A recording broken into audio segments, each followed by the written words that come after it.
Okay, well, that's cool. So, I guess, Mark, are you still? What church do you attend, Mark? Well, I haven't been to church. I first Heathen? heard about the. I'm a total heathen, man. Ever. Never been to church. No, Mark, I grew up in church. Yeah. So you've heard about our Lord and Jesus Christ. Oh, absolutely. No, I mean, I grew up in church, and I attended up until about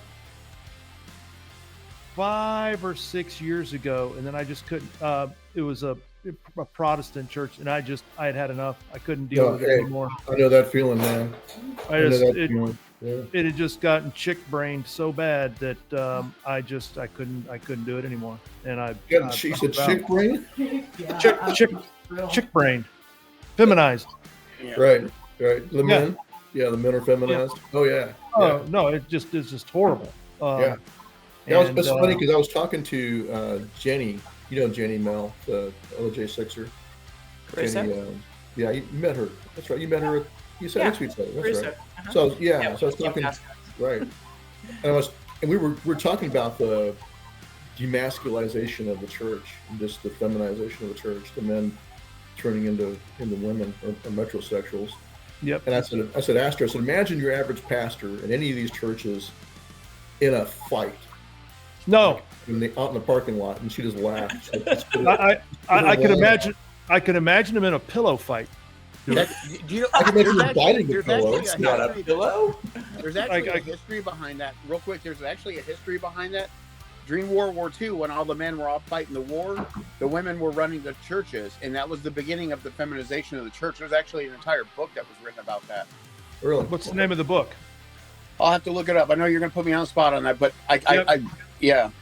I'm going to put you on the spot, Eddie. Yeah. Because Eddie, you're a legend.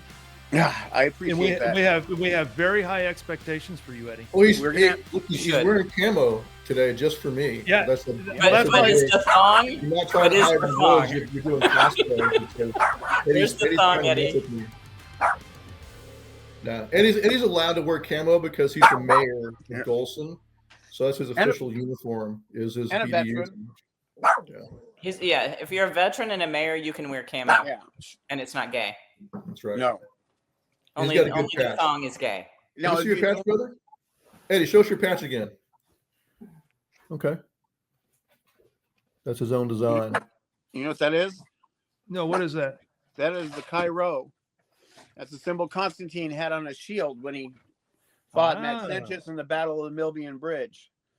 So I modified it, and then I added it so you can see a K in the Cairo design for the kingdom. The kingdom to come. I like that. I like it. Okay, the dog is messing with the audio a little bit. Yeah. Our puppy there. Yeah. Can you duct tape his mouth closed? Her mouth closed. Does that make it better? We'll see. We're about to find out. Okay. Make Darla bark. It's better on my end anyway. But yeah. Hey, Mark, where are you at? You still in West Virginia? I'm in Groesbeck. I'm in Groesbeck. I don't go east of the Mississippi. Too populated. Oh, I'm sorry. I meant asking Eddie. Eddie, yeah. I'm in Kentucky. I had a brain fart. Mixed the two up. Well, it's easy to do, Stewart. Yeah. They are one and the same. They're twins. Practically. They really are. Yeah. Hey, at least you didn't say Twinkies. That would be good. Twins, not twinks. Don't get your hopes up. We don't need twin. Well, hey, it looks like the gang is all here. Hey. Yeah. So hey, before you start recording, I was trying to find a good clip of Ayaan Hirsi Ali. She's the Somali woman who fled Islam. She'd been genital mutilation and all that crap as a child, and then fled arranged marriage. Went to the Netherlands, became a member of parliament there, and then they killed her friend Wilder. They murdered him. Geert Wilder, I think his name was. Mm-hmm. And so she came to the United States. She's under death threat constantly, but she's an ex-Muslim and speaks out about the dangers of Islam. And apparently, for a while there, she was an atheist, but now I guess she's become a Christian. So that's really interesting. Interesting. The Somalia is the absolute worst for genital mutilation for women. Right. Like it's the very, very worst country for that. Well, have you seen their women? What is that supposed to mean? No, she's a good looking lady. You don't I'm have just saying, cause for ill no more, huh? I'm sorry. nah, she's not. Anyway, she'd be a good one. I don't know if we could find a clip from her. I was trying to find a good clip from her just talking about Islam's threat. But I would recommend people read her book, Infidel, because her basic warning is that until and unless Islam goes through a reformation and is modernized, because there's no New Testament for Islam, it's all straight up jihad. And her point is that the people that are committing jihad are actually the ones who are being devout Muslims. All the clerics in Islam teach the same thing, that that's the actual real Islam is to go and commit jihad and impose Sharia law. It's very similar to the warning that John Guandolo has been putting out too.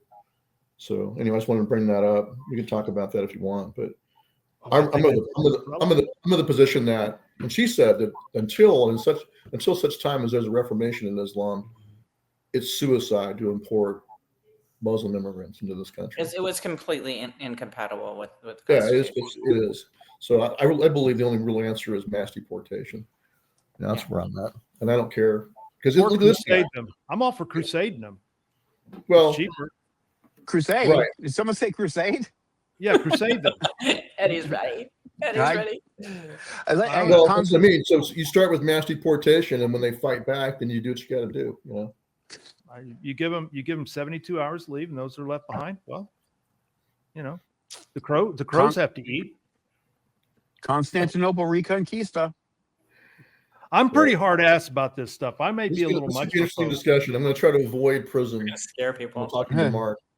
So, avoiding setting myself up for return. I just hope we all end up in the same camp. Well, no, they'll separate us. You can count on that. I won't survive that long. No. What if I say I'm trans? I probably could get in with Mel then, right? If I say I'm trans or gender fluid at the least. Gender fluid, yeah. Oh my God, Eddie, that's fantastic. Hey, listen, just be like, when they call you Eddie, just say, "Don't dead name me." Yeah, that's right. Edith. His new name is Edith. We can just tell Eddie, you do you, bro. All right. Adelia. I'm ready for the I'm ready for I'm ready for the crusade. I've been saying it for a while. That's my plan. Is that if I go back to prison, I'm gonna say I'm transgendering into a woman, so I can go to the women's prison. Be a much better place to do time. Hey, I don't think you actually have to get that committed to it. I don't think you actually have to do the surgery. I think you just have to say I identify as. Oh yeah, there's plenty of chicks with dicks running all over the damn place. I mean, I'm a lesbian. I'm a lesbian trapped in a man's body. That's what I always say. Yeah. So, definitely. I don't know where that puts me. But well, you should be in a women's prison for sure. Yeah. What am I going to prison for, Stewart? What do you know that I don't know? Yeah. Everything you're about to say. For speaking out against Muslims. Everything you're about to say about going on, going on the warpath, crusade. No, this is you guys. Yeah. Look, welcome to the Defiance Daily Show with Roberts and Pruitt. Travis is not here. Travis is traveling today. He sends his regards. He would have loved to have been here. But man, I am glad you guys are here. This is exciting. It's the day after Thanksgiving. We're getting close to Christmas. You guys look like you're ready for the Christmas festivities. I mean, is that a poor assumption on my part? Or do you guys look Christmassy today? Do we? Yeah, I think you. I try to do the preparation for Christmas instead of all the commercialism stuff, and then actually celebrate the 12 days of Christmas. So I don't like to start celebrating until Christmas Eve. Oh, and that's when everybody else takes down their stuff and they're done with it, and that's when I start. See, I start playing Christmas music in July. Oh gosh. Yeah, I love Christmas, man. It's great. What are you laughing at, Eddie? July. That's man. I'm with you. I watch Elf for the first time on July 4th. That's a July 4th tradition. I got to watch Elf. Oh God. No. So, what do you think, Stewart? When do you Well, hey, begin man, your you're a jarhead. We understand cartoons, crayons, whatever keeps you happy. You know. Cartoons and crayons. What Christmas types of things do you do, Stewart? I'm just curious. Well, I mean, to be serious, I focus on the birth of Christ. You know, I focus on that. That's what I knew you on. would. I knew you would be serious. I was. So I'm trying to be around you guys. Okay. But I think right now, in the wake of this, a terrorist attack in our nation's capital, and I pray for the National Guardsman who's still in critical condition, as not yet, still making it. Hopefully, he'll pull through. And we definitely need to pray for the family of the young lady who lost her life in West Virginia. So I think that's a big wake up. That's Sarah. For Sarah passed away, I guess. Was it yesterday that they officially announced that she had passed away? On Thanksgiving, surrounded by her family. I believe her family was with her. Of course, this is all based on, I don't know if any of this is true or not. It's what you hear on the news. So take that for what it's worth. I don't know if anybody's heard anything differently, but I'm hoping her family was able to be there with her. You mean the news isn't accurate? I don't believe anything from the news. And I don't watch the news, actually. I don't watch the news. I don't have TV. I sure as hell don't watch Fox. But I don't believe anything from the news. But it seems like her father issued a statement that she suffered a mortal wound. Yeah. So I'm hoping that he was there with her. Yeah, absolutely. Yeah, but, heartbreaking. I know Wednesday when that first came out, I was coming back from, I was heading this direction from Spicewood, actually, and heard about what was going on, and I was infuriated. Not surprised. In fact, my only surprise is that it hasn't happened more often or on a bigger scale. Exactly. Yeah, I was actually filling in for Alex Jones, about to start. Yes, you were. And by the way, if I might say, Stewart, and I didn't mean to cut you off, but I do want to say this. I watched that. I had to watch the recorded version. I wasn't able to watch it live because I was traveling. You did an amazing job. In fact, I've shared that on social media. I've taken that, and man, brother, you've got a gift, and your presentation is spot on. You're very, very professional. You did a great job. That was a great show. I recommend people tell people that aired on the day before Thanksgiving. What was the young lady's name that was interviewing you? It was Wednesday. I was in American Journal first. And that's Brianna Morello. That's the one, morning before the attack happened. And then for Alex's show, I was filling in and hosting the last hour of his show.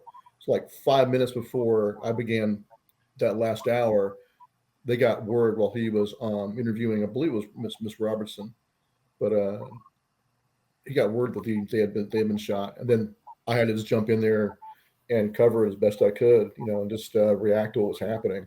But I wasn't surprised either. And the big wake up, I hope it's a wake up call to the American people, because here's an Afghan who fought for us, trained by the CIA, fought alongside U.S. Special Forces as part of Afghan Special Forces, essentially trained by the CIA.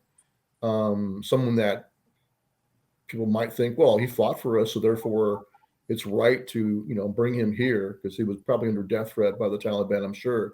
And yet, here's a guy who fought for us, who still, when he came here, we welcomed him with open arms as a former, ally, and then he still got radicalized and turned against us and attacked and killed 2 of our service members. So I think this is a wake-up call that Islam is the problem. I was watching Fox News earlier. They're talking about, well, he was vetted. He went through all these vetting processes to determine whether or not he's associated with terrorism groups, blah, blah, blah. And then he was trained by the CIA. It's like, well, they should have asked one question. Are you Muslim? If the answer is yes, then you fail the vetting. You shouldn't be here in this country. I think they should never have brought any of these people here. And now that they're here, I think it's President Trump's duty to deport as many of them as he possibly can. All the ones that have not yet become citizens should be deported now, every one of them.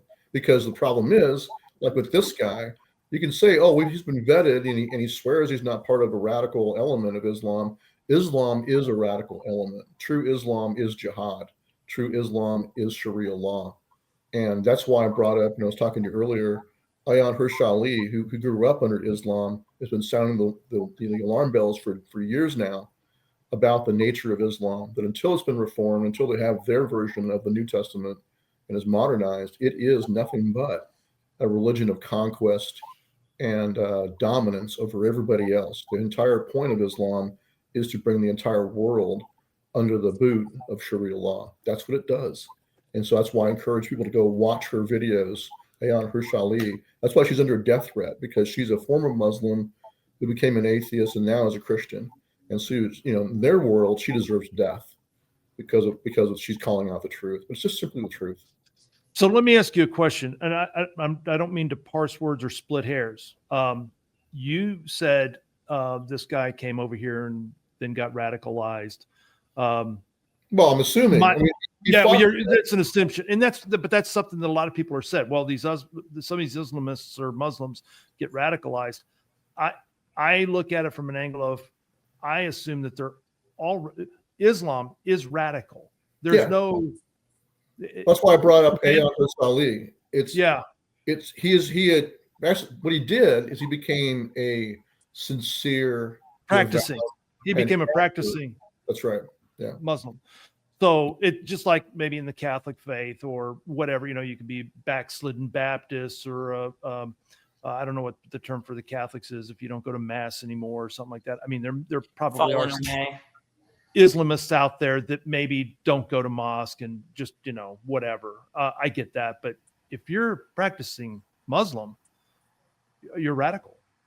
And at any moment, you can, look what's happening in Dearborn. Aren't they having riots in Dearborn since this happened? I've not been following actually. I just know, the pattern in Dearborn is that they're naming street signs after Islamicist promoters of terror. They're honoring them. That's what I mean. It's not like they're a bunch of moderate Muslims who are turning their back on the clerics. No, they're lauding them. They're giving them honors of putting street signs up with the radical clerics' names on them. Well, we got MLK Boulevard. Why not have some Islamists? Black Lives Matter. Bin Laden Boulevard. Yeah, Bin Laden Boulevard. MLK. Cesar Chavez. Muqtada al-Sadr Street.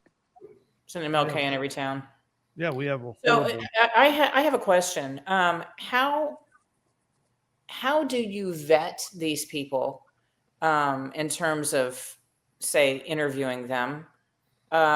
If, as it's I believe, isn't it true that the Quran tells them that they can lie to infidels? Yeah, so that's my point. The vetting should be: are you a Muslim? Then check the box and say, "Sorry, you can't come in." And if you're already then they start lying and saying then they're not Muslim. So I've got an answer to that. I'm a simple guy. I'm not sophisticated. You shut down all immigration from every developing and third world shithole. Period. Well, that's what President Trump's doing, right? He's put a pause, indefinite pause, on immigration from third world countries. Here's the problem with that. I agree with that, and that encompasses a number of shitholes that we should never.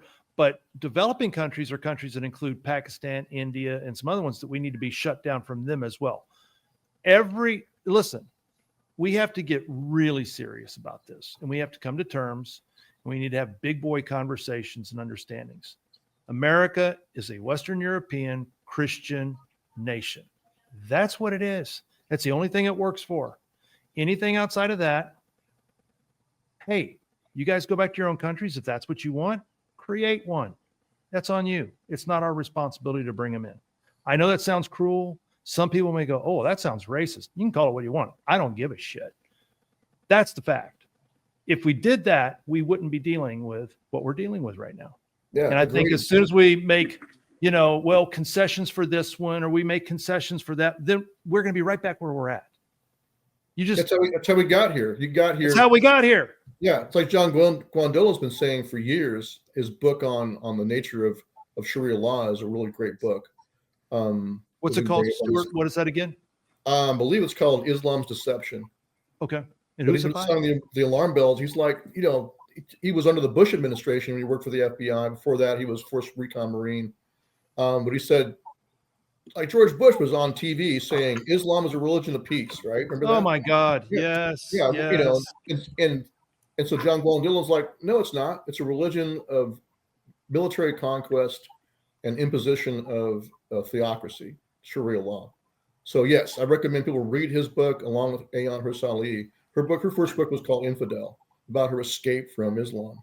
So the reality is, as you said, we can't separate them out because every single one of them, and as Mel pointed out, they may be coming here and lying to you and saying, oh yes, of course, I'm a moderate Muslim. And yet, wherever they're at, and they become a majority, suddenly, oh, they're no longer moderate at all. They impose Sharia law. That's happening across the West right now. Anywhere they have an enclave, there are no-go zones all over France, for example, and now in the UK as well, where police don't go in unless they're heavily armed.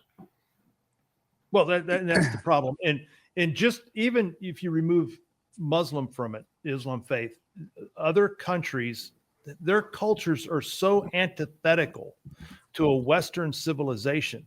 You can't immigrate. It is impossible. It is impossible. Hey, can you play that clip from Charlie Kirk talking about how this is a Christian nation? Remember I sent that to you yesterday? I wish I could. I don't, dude. Are you asking me to do technology stuff, Stewart? Stuart, you know, listen. You haven't known each other that long, but we go back almost a year. That's right. I forgot. You're a Marine. I forgot. I thought you knew me a little better. Now, Eddie hasn't known me that long.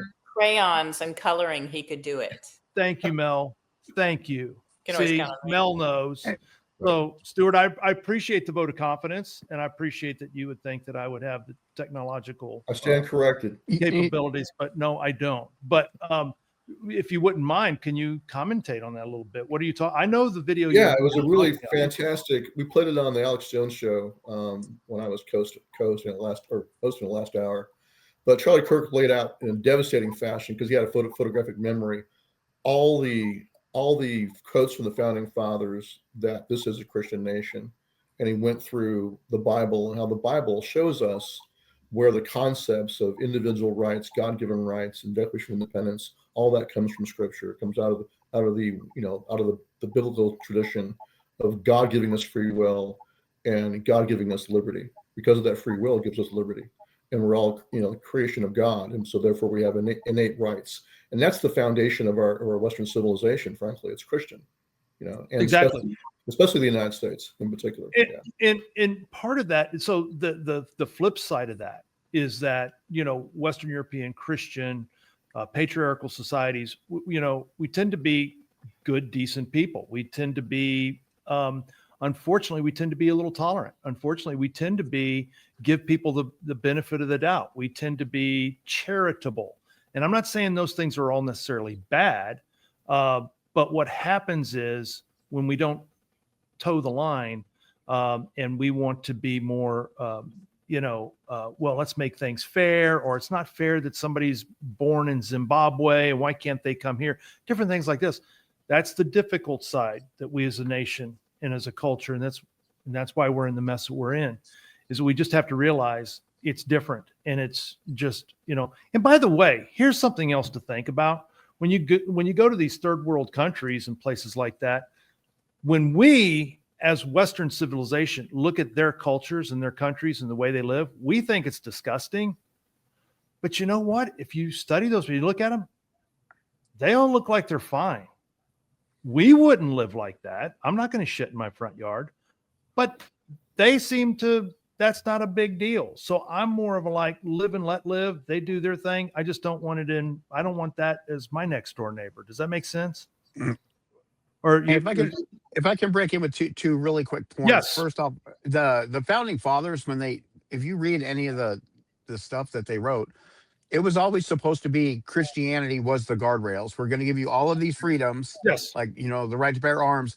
And the guardrails was going to be some form of Christianity. And then whichever one you wanted, you would go to that state. If you wanted to be, a Protestant and you were going to be, you'd go to Massachusetts, or the religion was basically at the state level where, these different branches were congregating. Maryland. Yeah. Yeah. Yeah. And so Exactly. If you wanted to be a Catholic, go to Maryland. But that's where that whole idea of separation between church and state came from. It wasn't that there'd be no religion at all and it'd be secular. It was just, we're not picking a winning team. We're not going to pick the Baptists or the Anabaptists or the Catholics. You just go to whichever state that you want, and then that's where you'll get your religion. That's the second thing. And we've been here before too, as far as immigration goes. In the 1920s, they actually passed 2 acts. It was in the 20s to slow down immigration. And this was at a time when everyone was an Italian American or an Irish American, and the whole gangs of New Yorks. And the federal government actually just put a full-on pause and waited until an entire generation assimilated, and then we all just became American. And I think that's, Muslims are an issue, but even overall immigration, how many times are you looking and you see a Mexican flag or, a Palestinian flag, or you see some other country's flag in my country? I see that. And as a veteran, it kind of pisses me off. I want to see an American flag. You're an American. Well, maybe they're not American. Maybe they're just living in America as a Mexican or as a Palestinian or as an Indian or as a Pakistani or what have you. But you're right, Eddie. The other thing is, too, is that whenever the founding fathers were talking about religion, they were talking about Christianity. They weren't talking about Hinduism, Muslim, Judaism, being Jewish. Or they were talking, it was Christianity in the different religions, sects within Christianity. That's what they were talking about. Make no mistake about it. I hear all these people say freedom of religion, freedom. No. That's why we get these crazy people putting up shrines to the Church of Satan on state houses and stuff. That's not what that was not what they were talking. They were specific to, this is a Christian nation, a Christian nation. And that's something that Charlie Kirk pointed out. That's something that Charlie Kirk pointed out, and there was a response to that question. He laid out how all the state constitutions at the time of the founding required that you be a practicing devout Christian to hold public office. Exactly. And like Eddie was saying, every state had different denominations dominated in that state, but their one consistent requirement was that you be a self-professing devout Christian to even be able to hold public office. And what's killing us today, actually, when you look at it, what's killing us today is they're not teaching Christian history properly. There's a really, really good book, a phenomenal book. I highly recommend it. It's called Dominion by Tom Holland. And he's an atheist, and he actually set out to write a book about how horrible Christianity was. And, he goes with all the Crusades and all the stuff you always hear when people are dogging on Christianity. And then as he was researching the book and he got into it, he realized, wow, the Constitution was one of the things he mentioned, the idea that all men are created equal by their creator. That was one of the things that was in there. But also you had mentioned Hinduism. And I learned this after reading the book. Yeah, Christians had a hard time with Hinduism because when they first landed in those areas that were practicing, they would burn the wives when the husband died. And they're like, this is barbaric. Well, Hinduism is satanic. It's satanic, pure Satan. Hinduism is pure satanic. That's what they do if a husband dies, they just burn the wife. Yeah. When the husband dies, they would burn the wives. Yeah. Christians actually went in there and put a stop to that in India. And so it's one of those things. It's like you always hear the Crusades, and I will even defend the Crusades, being an Eastern Orthodox and my heart goes to Constantinople because that was our patriarch. And this was basically, they were defending themselves. Was there some bad that went on in it? Of course there was. There's bad that goes on in every war.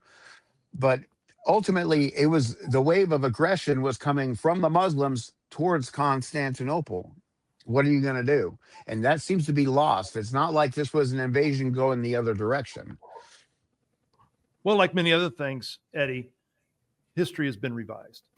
Yeah. And I appreciate you guys sharing different books and stuff like that, because I think the only solution to this is Americans are going to have to become readers again. Our founding fathers, the founding generation, all the way up until probably the 1930s or 40s, Americans were readers until probably the advent of the radio and TV is when that started stopping. But our founding generation were readers. They were self-educated. They were readers. That's how they learned. That's why they were so brilliant. And today, you talk to the average person on social media, and they get their history from memes. They haven't read any books. TikTok. It's unbelievable. So thank you guys for sharing books with titles and authors and stuff, because I try to read at least a book a week, and man, we're missing that today, and it shows. We've become dumb. What is that? This is what I'm reading now. This is it's called "It Is About Islam" by Glenn Beck. Where are you at in that? I'm just starting it, so I don't have a lot to say about it. But the way I obtained this book, I actually was given this book 10 years ago when it first came out. Someone I knew on Facebook said, "I just read this book. Everyone needs to read this book, and I will buy it for anyone who's going to read it." So now I'm just getting around to reading it 10 years later, but I'm very excited that I have it. Good. So, yes, it is about Islam by Glenn Beck. That's a good point. I used to give books to people because I'd get fired up about them. And so, it's something I discovered, and I'm sure your friend did as well. I don't know anybody that I've ever given a book to that ever read it. That's why I always tell people, you have to be fired about it yourself, Well, you got to be vested in it. Spend the $25. Exactly. You're more likely to read it because There's the one by John Guandolo, Islam's Deception. And I'm putting these also in the chat so that Islam's Deception. Oh, great! Yes, please. Thank you, Mel. You're welcome. And this one's short. This one's short enough that even a Marine could read it. So Guandolo it's written by a Marine, so there you go. Guandolo has a couple that I put in there. So there's Islam's Deception, and then there's also another one he wrote called "Raising a Jihadi Generation." Wow, it sounds fantastic. I'm looking forward to getting some of those. He teaches classes here. He's from Dallas, and he teaches classes here in Texas on Sharia. So it's a one-day class. If you get a chance to go, it'd be a great thing to do. Yeah. Speaking of Texas, can any of you guys speak to the fact, and if you know some of the facts to this? We've heard from our illustrious governor, Wheels Abbott, recently. He's running for re-election, so he's doing all this showboating and peacocking about outlawing Sharia or something like this, and he signed he designated worded letter. He designated Muslim Brotherhood and CARE as terrorist organizations, which is completely accurate and the right thing to do. But the problem is, this is what I talked about on Alex's show, is I see this as just like you said, this is election year electioneering by Abbott. He's very clever, and it's exactly the same thing he did on the border. People look at the border and think, "Oh, Abbott's this awesome, he's got concertina wire floating in the water, and he's busting them to Martha's Vineyard, and they think he's fantastic." But outside of Eagle Pass, the rest of the border is wide open, and has been for years under Abbott. So this is just dog and pony show, I think, for his election, for re-election, because on his watch, the state of Texas gave out grant money in the tune of millions of dollars. That's what Rare's been exposing, that they gave grant money to radical Islam, just Muslim organizations, to go build more mosques all over Texas. Yeah, when have they ever given grant money to build churches? I don't think. Well, and here's another thing too. Are we supposed to be giving grant money? I mean, I don't want money from the government for anything. If they're gonna argue separation of church and state, and why Muslim mosques? And at the end of the day, this was all under Abbott's watch. The thing I hate about Wheels is that he is corrupt as they come. But Stewart, you're right. The guy's brilliant. One of the biggest mistakes Republicans make is they call Democrats and they call our opposition, they call these people stupid, retarded, crazy, and they're not. They're really smart. And they're running circles around us. And the same people that call Abbott, these people that watch Fox News and fall for this crap. And that's who's voting for Abbott. That's why Abbott keeps getting reelected, because of Fox News, Sean Hannity, Clay and Buck, the list of characters that don't even live here, don't live under any of Abbott's rules or laws. And they say, "Oh, Governor Abbott, declared Sharia law." Yeah. Yeah. And you get these stupid Republican voters in Texas, which are basically pretty retarded on the most part. They fall for it. And when we have our primaries in Texas, we had Alan West, Chad Prather, and my favorite, the guy I voted for, Don Huffines, in the last primary to run against Abbott. And those three together couldn't come up with 50% of the vote in the primary. Unbelievable.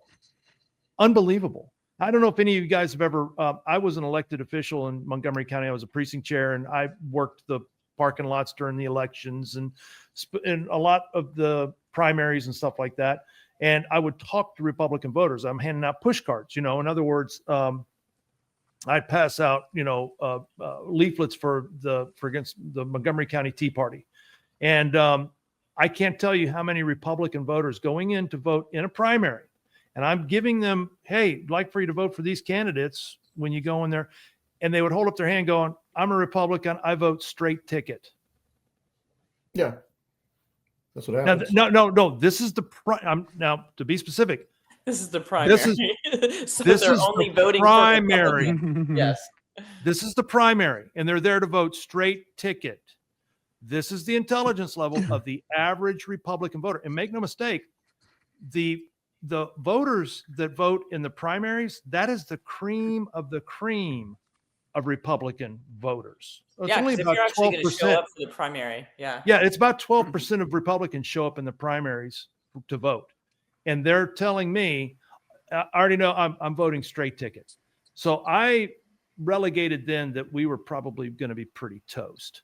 And unfortunately, that prediction's been pretty accurate. But anyway, thank you for sharing that, Stewart, because Abbott's he's going to ride this wave. And without podcasts and without alternate media, he's going to be reelected governor again. And the guy is a total piece of shit. Him and John Cornyn are one of the same. And then with President Trump endorsing them, don't get me started. Don't.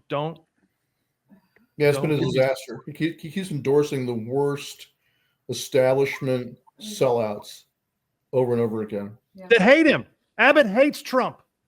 So John Cornyn hates Trump. Yeah. Who else? What'd you say, Stewart? Like for example, Lindsey Graham. His score as a Liberty voter is like 50%. He gets an F basically, and yet President Trump's been tricked, I think, by his advisors to condemn the strongest constitutionalists in Congress, like Thomas Massey, Marjorie Taylor Greene, Rand Paul. He condemns them and calls them traitors while he's out there endorsing and campaigning for the actual traitors. It's disgusting. So let me ask you guys this. I'll ask all three of y'all. I'd like to hear each one of your ideas about this. With this thing that happened in D.C. on Wednesday, and now Trump all of a sudden seems like, again, he's putting out strongly worded letters. I'm going to put a permanent pause on immigration from third world countries, things like this, and I'm going to start deporting Muslims and stuff. Do you think that is in response to? Is somebody gotten past his chief of staff? I forget that chick's name. Yeah, I think the news cycle did. That's what happened. Did somebody get to Trump and say, "Hey, buddy, I think, hang on, stop.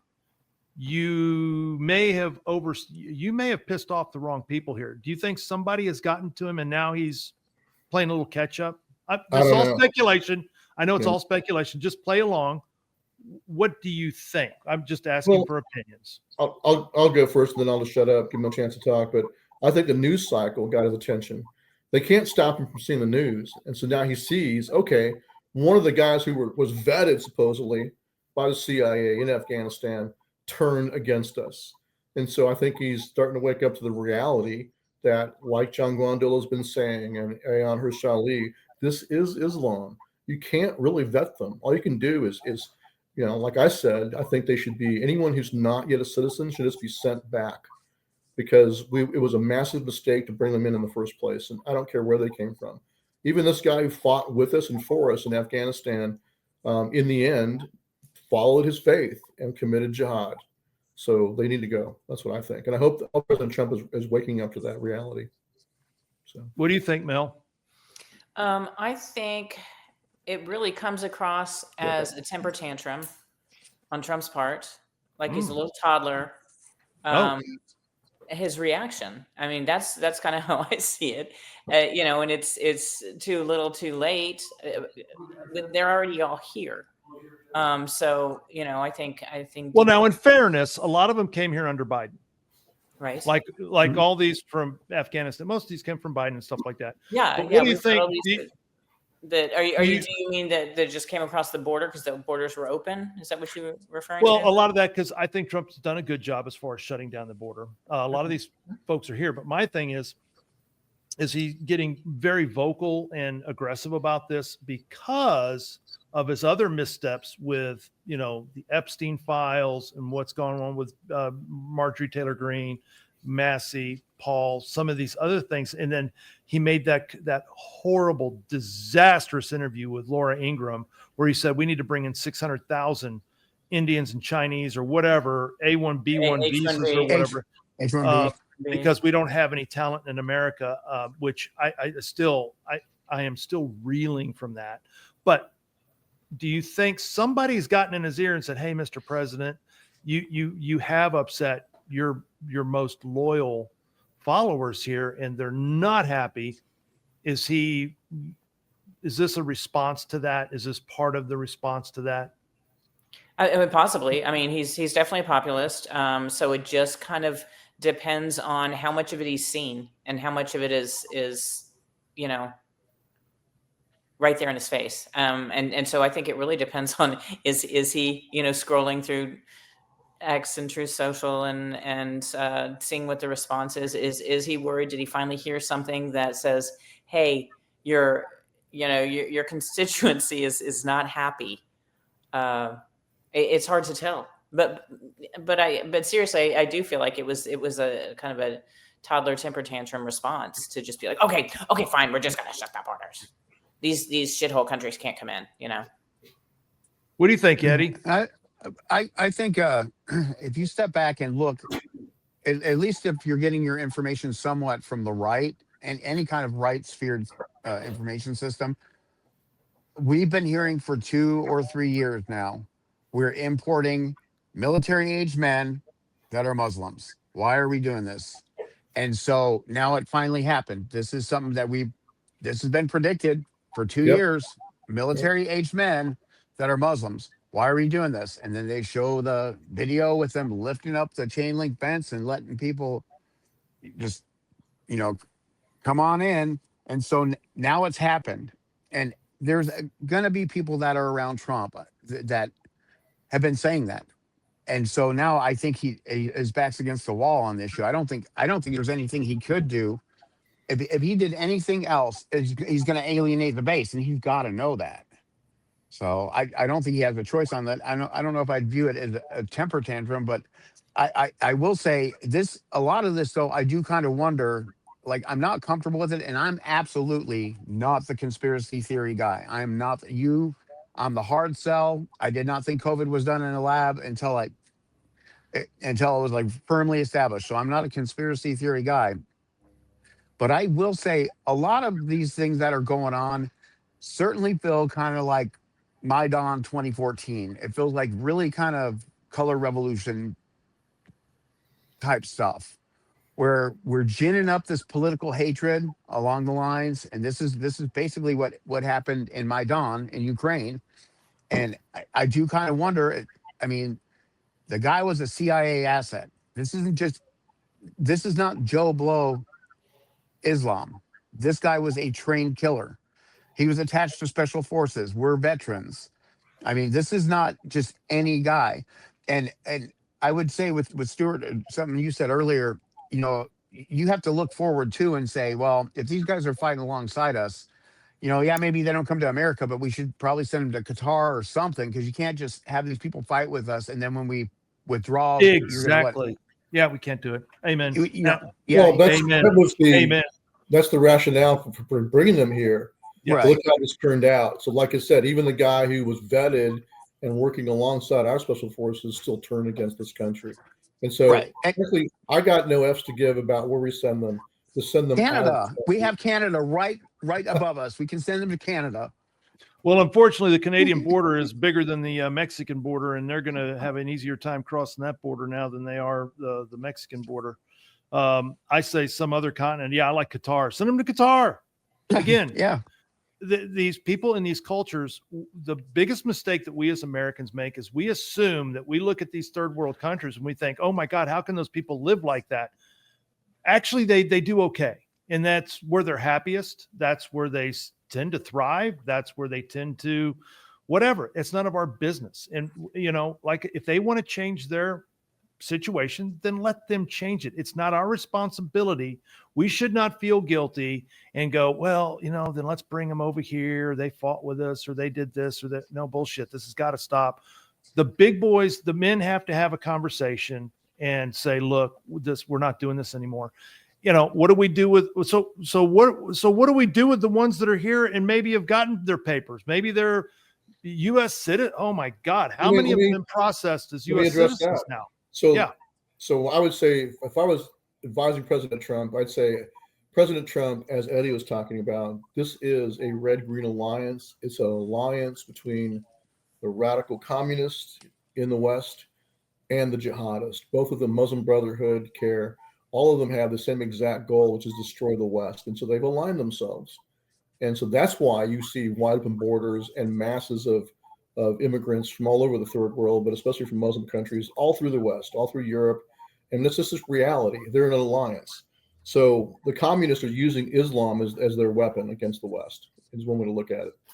So President Trump should just recognize that, realize we have both an invasion, it's been ongoing. We have an insurrection by this red-green alliance. I believe this should be seen as part of that. It's not just a lone wolf jihadist who got activated by his own religion. This is part of the strategy. They want more of this to happen to cause destabilization in this country. So President Trump, I think he should just say, this is the reality. We're facing invasion, insurrection, and direct violent opposition to the execution of the laws of the Union. And he should invoke the Insurrection Act and clean house. But the priority should be on locating every single person that's not yet a U.S. citizen and just deport them. The ones who are, when they become a U.S. citizen, they swear an oath of allegiance to our Constitution. And I believe, frankly, if you're a Muslim and you swear that oath, we can't count on it being a sincere oath. Okay, so, Mike, hang on right there. Hang on one second. Because I believe that is invalid. That they are, if they're going to a mosque where an imam is preaching about jihad and about the caliphate, that should be right there evidence enough to void their citizenship and deport them too. Okay, and I didn't mean to interrupt you, Stewart, but this is something that's really important, and I want to remind people that are listening. Stewart has a law background. Stewart is actually brilliant. Anybody that's ever listened to a podcast with Stewart on it, you've already deduced that he's extremely smart. He is brilliant. He knows what he's talking about. But Stewart, you've got a law degree from Yale, if I'm not mistaken. Yeah, Yale Law School. Yale Law School. That's why I bring that up. Okay, I was going to ask. Okay, what does the law state? Be specific about, because a lot of people will get out there and they'll say, "Oh, we ought to just deport them." Or I like to say, if they don't deport, we'll just crusade them.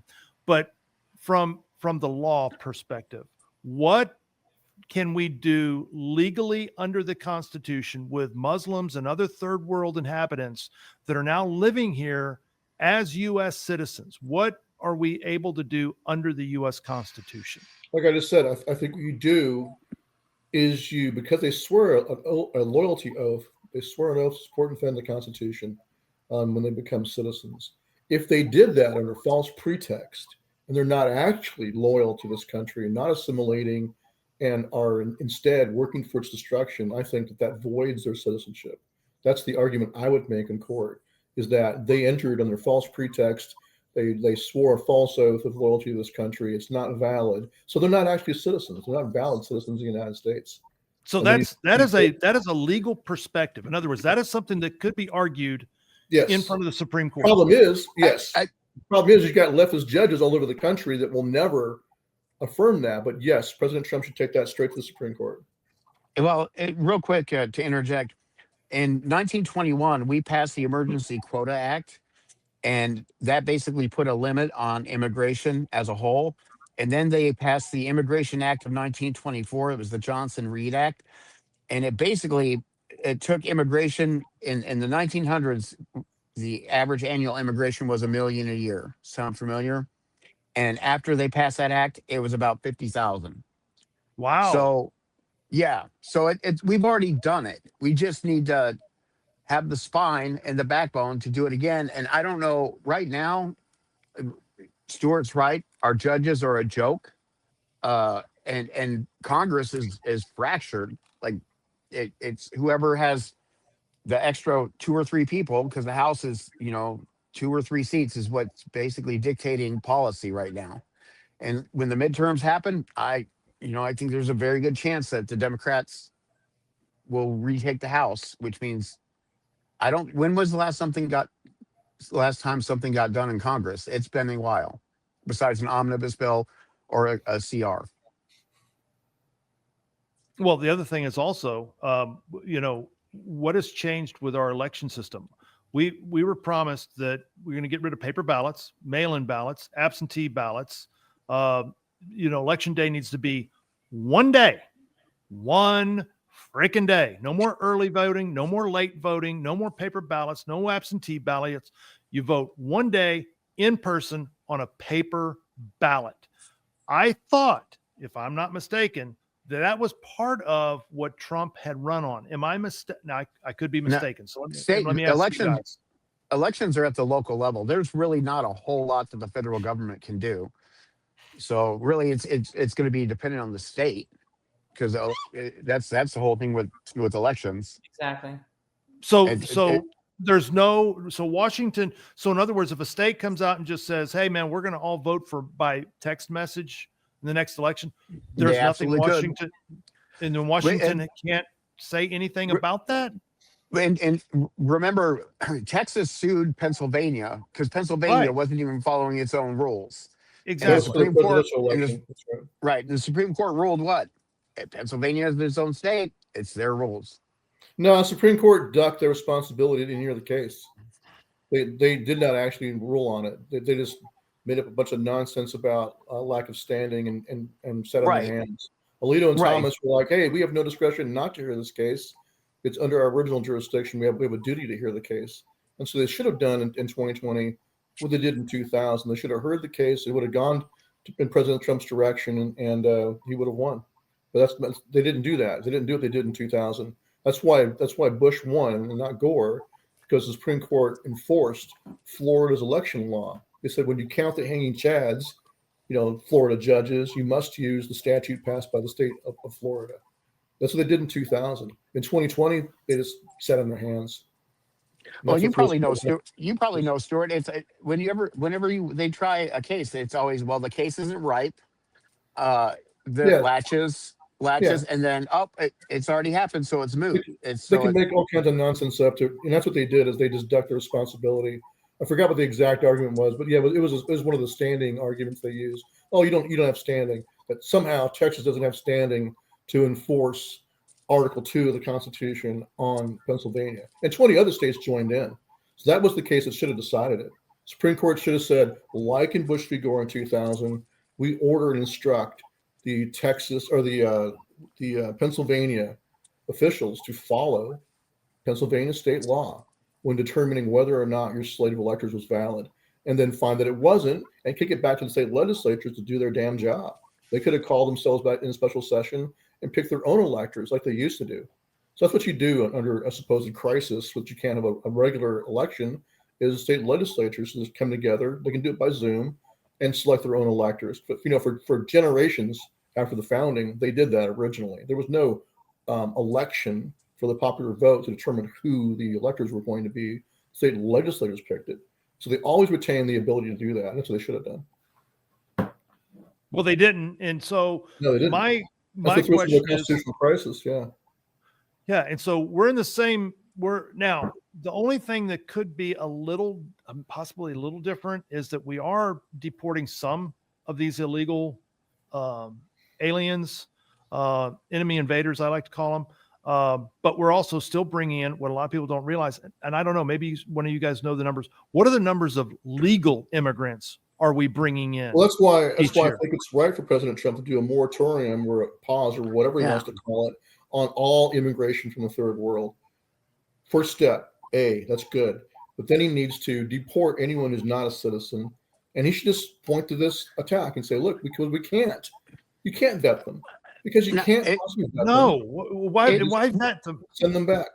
We should put a moratorium on all immigration completely 100% until we figure out what we got. Because right now, I know they'll say, oh, well, we want to get the engineering students from China and we want to get the engineering students from India. We have engineering students in America, and we're also on the precipice of an AI revolution, which means we're going to need a lot less people to do a lot of the white collar jobs. The shift that you saw with the blue collar jobs, with the internet and the offshoring of American jobs and manufacturing offshore, you're going to see the same thing with this AI revolution. Lawyers are going to be less in demand, any of the white collar kind of stuff. And I even foresee us not being too far off from having an AI doctor. That's already happening. That's already happening. That is already happening. You're getting, you can get blood panels. You send that in, and an AI actually goes through the blood panels, and it's actually a whole lot better than a doctor. Right. Exactly. That's actually the first thing that came to my mind was blood tests. Yeah. It seems like whenever you go to the hospital, that's basically what they're using to give you a diagnosis. They want to draw blood or look at your urine. If the AI can read it better than a human, why even leave that room for error? So yeah, we're headed there. So again, and there's even been AI that they've been giving them engineering problems, and they're coming up with new elements. So it's funny you say it's funny you say that, Eddie, because an old friend of mine had this situation happen. Went to was having some physical problems, had to go to the doctor, and they wanted, so they needed a sample of all of his bodily fluids, and needed a stool sample, urine sample, sperm sample, all that. He just took off his underwear and handed it to him, and they took it from there. Okay, so I put it in our you're not supposed to, hey, Eddie, thank you for laughing. I've got to bring a little levity. This is all heavy stuff. And Mel and Stewart, they're not with us, Eddie. I'm tracking, and I was going to say, there's HIPAA violations. You're not supposed to give out my personal medical information online. Okay. Eddie, I wasn't going to mention your name. Eddie. I wasn't going to say anything. Guys, so I posted in our little chat. If you don't mind, Mel, put it in the chat for the audience. This is from the government's office about immigration, and it said that a person procured naturalization illegally, they can be denaturalized, and this includes requirements for residence, physical presence, lawful admission for permanent residence, good moral character, and attachment to the U.S. Constitution. So if you can point out that they're not attached to the U.S. Constitution and not a good moral character, then you can denaturalize them. But it requires you to file in court. That's the problem. Is that the U.S. government can initiate that and should, but then it goes to some federal judge, and you got to fight with the federal judge. So that's why there's such a backlog there's such a backlog in immigration right now. I think we're dealing with, and I don't know off the top of my head, but I do know this. I guarantee there is a long line of people that are basically whatever green card holders. They're not naturalized yet, and they're in line. And I know that to be a fact because when I went out to eat, my waitress was here legally. She was here on a visa, here legally, and she was saying she was afraid to leave because if she left, she couldn't get back in the country, because it would put her in the back of the line behind, all the people. The system's just glutted, and so she's like, technically, I'm here illegally, but this should not go to an immigration judge. I think, like I said, President Trump should do his best to take it straight to the Supreme Court and say, this under the extraordinary conditions we're under right now, we want a beeline to the court to facilitate this and stop lower courts from blocking him. And I prefer to ask for forgiveness rather than permission. I think you just go round them up and deport them, and let the courts try to fight to stop that, and then take that to the Supreme Court, because we're facing an insurgency, and that's why I brought up the left. It's the red-green alliance is very real. I agree, Stewart. Okay, so Stewart, let me ask you this: what do we do about the judges? Because everything you're saying, and Eddie and Mel have already. So here's the deal: we know what the law says, and Trump's been following the law. Okay. But then we keep getting these things from these judges that pop up. I mean, okay, what can the president of the United States? I mean, if I'm not mistaken, I remember Jefferson. Wasn't it Jefferson who just disbanded the whole Supreme Court one time and resat, I guess, the justices? I mean, he fired all the justices at one time. What can the president? It wasn't Jefferson. I think you're talking about Lincoln. Was it? Are you sure? I thought Jefferson did it too, but I could be wrong. But you're smarter about that than I am. So what can President Trump do when the next time one of these stupid judges, one of these communist judges, does what they are doing? In fact, I saw something today where one of them released one of these guys that rammed some of our ICE agents up in one of these states somewhere. Maybe it was Minnesota, Minneapolis, or something. And then the judge just turned him loose. What can President Trump do with these out of control, with this, our whole judicial branch? He can do what I've been saying for years. He should use his power of declassification to go into the files in the CIA, FBI, NSA, etc., and ferret out all the dirt that they have on these judges. It's how they're controlled. It's how the politicians are controlled. It's exactly what Epstein was doing. He was working for Mossad and the CIA to do a blackmail operation. That's how the governments of the world are run. Well, man, I tell you what, I sure wish somebody would try to, blackmail me. I could, honeypot thing doesn't sound so bad. I don't know what secrets I could give them though. Is that the problem? Did I hear honeypot? Honeypot? Eddie, Mel and Stewart, they're just not. I don't know. I'm not in a jovial mood because I think the President of the United States has got to just drop the friggin' hammer. He's got to quit screwing around, and he's got to invoke the Insurrection Act and do a mass declassification. He should kick out everyone from the CIA building, all the NSA building and data centers, and the FBI. All of them have proven to be disloyal to this country. He should kick them all out. He should put military intelligence in charge of all of that data and entrust Tulsi Gabbard and Hegseth to lead the way, using military assets and military intelligence to take over every. Oh, we lost him. I think his signal is, or the FBI is messing with us. The feds. yes. Yeah. Maybe I agree wholeheartedly with Stewart. We lost that last 10 seconds. Yeah, so here's what he should do. He should kick them all out of the buildings. He should kick everyone out of the DOJ too, for that matter. Put the military intelligence in charge of all the data. Go through and doge the entire intelligence services, all of them, doged by the military intelligence, disclosing all the backroom deals, all the corruption, and especially focused on all the corrupt judges, the ones who are pedophiles, the ones who've taken money from China, the ones who've taken money from Israel, any foreign nation they've been compromised by. Spill the dirt, show the American people the reality, and then start arresting them and use his power under the Insurrection Act to do that. So, okay, this is my question. So let's clarify. So the Insurrection Act is what seems to be the linchpin to everything you just said. So in other words, if he what do they call it? Enacts the Insurrection Act, right. If he invokes the Insurrection Act, then he has obviously very large, wide powers under the Constitution to do what you just said. Does that would fall within his purview to do that as yes. President of the United States? Yeah. So the Insurrection Act has been around since Jefferson. That was the first version of it. It was passed by Thomas Jefferson. Then it was, of course, updated after the Civil War. So I'll just read you real quick, and I'll post it in the chat. You can't put it on the screen, can you? But no, I can't. It just says here that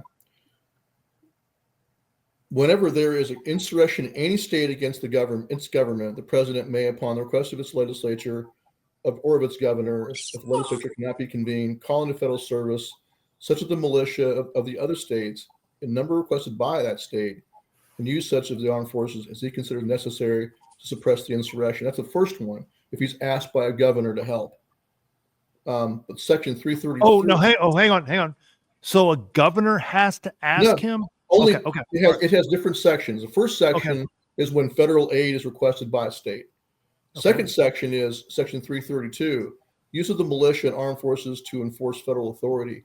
And it says, whenever the president considers that unlawful obstructions, combinations, or assemblages, or rebellion against the authority of the United States make it impracticable to enforce the laws of the United States in any state by the ordinary course of judicial proceedings, he may call into federal service such of the militia of any state and use such of the armed forces as is considered necessary to enforce those laws or to suppress the rebellion. So and that's where we are. You have a situation where you cannot, through the normal course of the courts, because the courts are on the side of the rebellion, you cannot protect the rights of the American people and enforce federal law in many of these states. Then section 333, interference with state and federal law. The president, by using the militia or the armed forces or both, or by any other means, shall take such measures as he considers necessary to suppress in a state any insurrection, domestic violence, unlawful combinations, or conspiracy, if it, one, so hinders the execution of the laws of that state and of the United States within the state, that any part or class of its people is deprived of a right, privilege, immunity, or protection named in the Constitution and secured by law, like Article 4, the guarantee of a Republican form of government, for example, right? And the constituted authorities of the state are unable, fail, or refuse to protect that right, privilege, or immunity, or to give that protection. That's where we are. You've got governors of states, you've got mayors of towns directly refusing to protect the rights of the American people, like, for example, in Portland, Oregon, where your free speech, or Dearborn, Michigan, where your free speech is not being protected by state and local officials. Quite the contrary. They stand back and let Antifa attack you, or if you're in Dearborn, if you're a Christian, the Muslim police will arrest you. So that's where we are. So that's the, and then the second prong is, or state or local officials oppose or obstruct execution of laws of the United States or impede the courts of justice under those laws. In any situation covered by Clause 1, the state shall be considered to have denied the equal protection of the laws secured by the Constitution. That's where we are. All of the prongs of the Insurrection Act have been met already. In addition to that, we've had militia statutes from the founding that articulate that the President of the United States is delegated by Congress in the militia statutes the authority to call forth the militia for three purposes into national service. That's the National Guard, but also the rest of us who are also part of the militia, from 17 to 45, and for us veterans until age 64.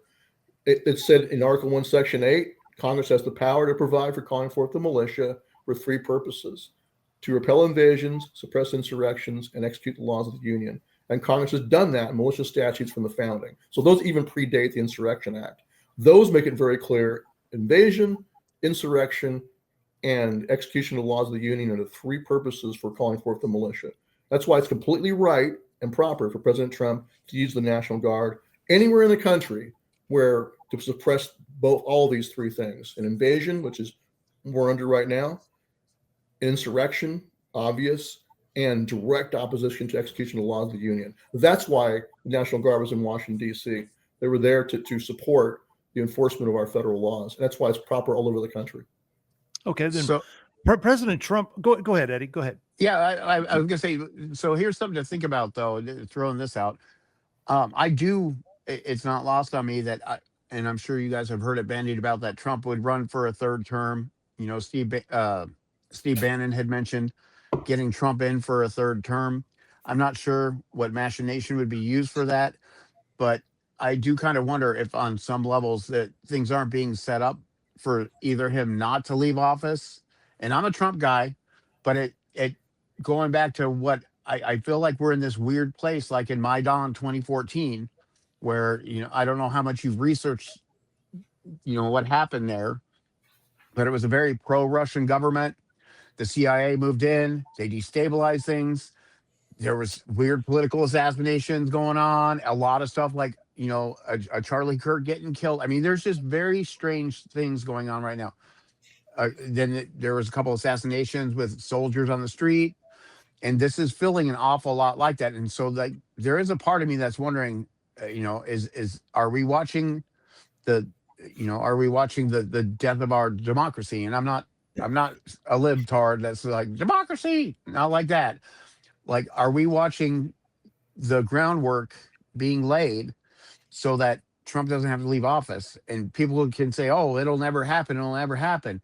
Well, they were saying the same thing about Zelensky in Ukraine, who's not left office. So it'll never happen until it doesn't happen. So that is one of the concerns that I do genuinely have. It's like, I feel like we're being set up for something, and I'm not the conspiracy theorist guy. I'm just not. Well, I wanted to make some comments concerning, removing these judges. So even if, the judges have to be removed. The district circuit court, Supreme Court justices have to be removed. They have the same protection that the president does as far as being removed. And the Insurrection Act does not change that because the Constitution still supersedes the Insurrection Act.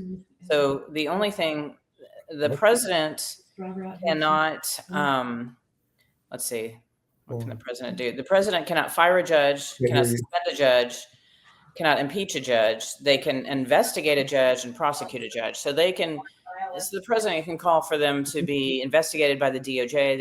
He can ask them to build a case against them. But still, even if they're sent to prison, they are still in office unless they are impeached. So it really comes down to Congress.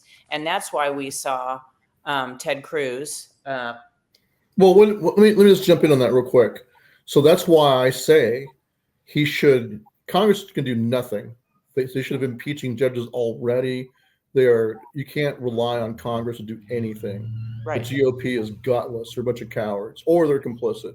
So what he should do and can do is, like I said, declassify the dirt. Let's say you expose a federal judge as being a pedophile.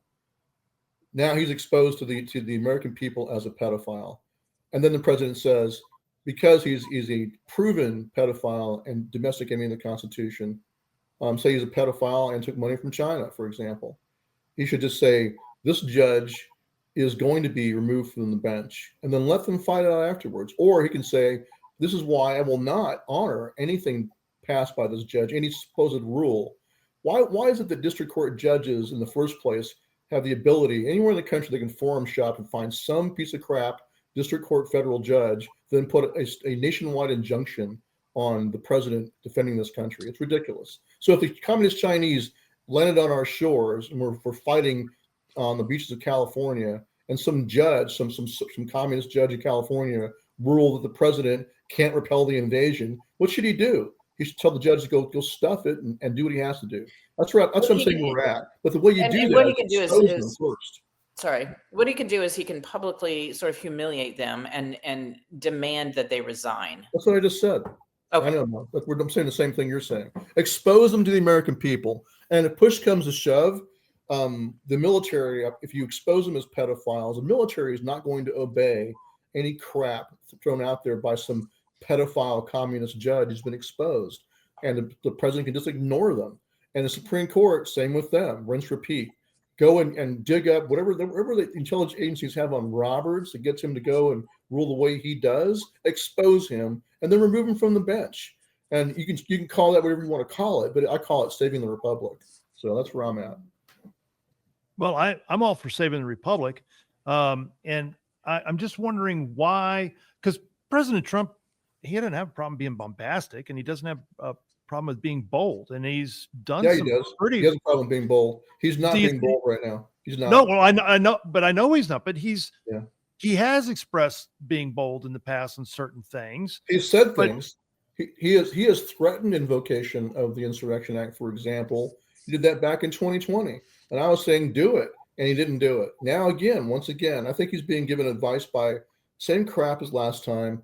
He's got people in his circle that are intentionally delay, and run the clock out on him. Don't get anything done. Don't actually drain the swamp. Don't go after the deep state. So he has got to. He only has 3 years left.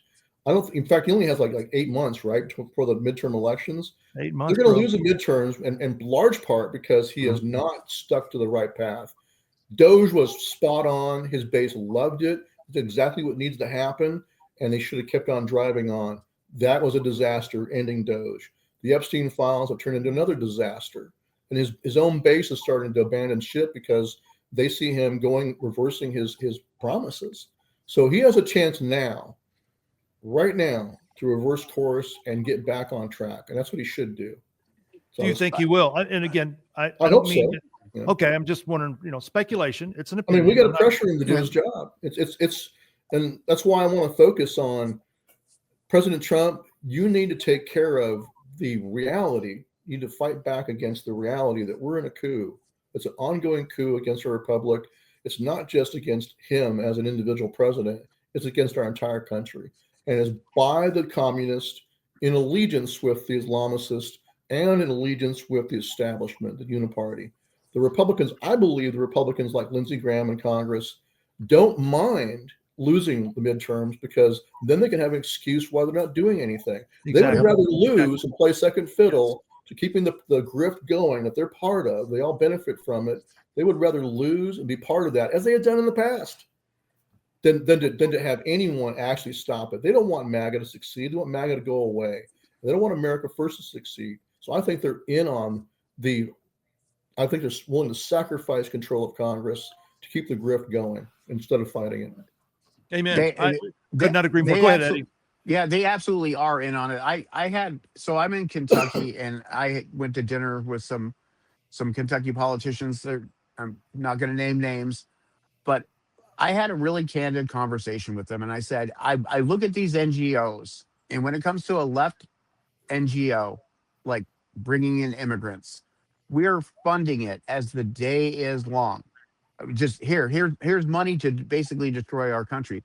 And when you look at on the right side of the aisle, we're not funding it. There's no money for it. I'm like, and I told him, I said, even if you take something like a religious organization, if you fund it through some kind of, arm of a church or something to get an organization out there to whatever, mobilize voters. You remember in the 80s, we had the religious right was feared in the 80s, before it all crumbled.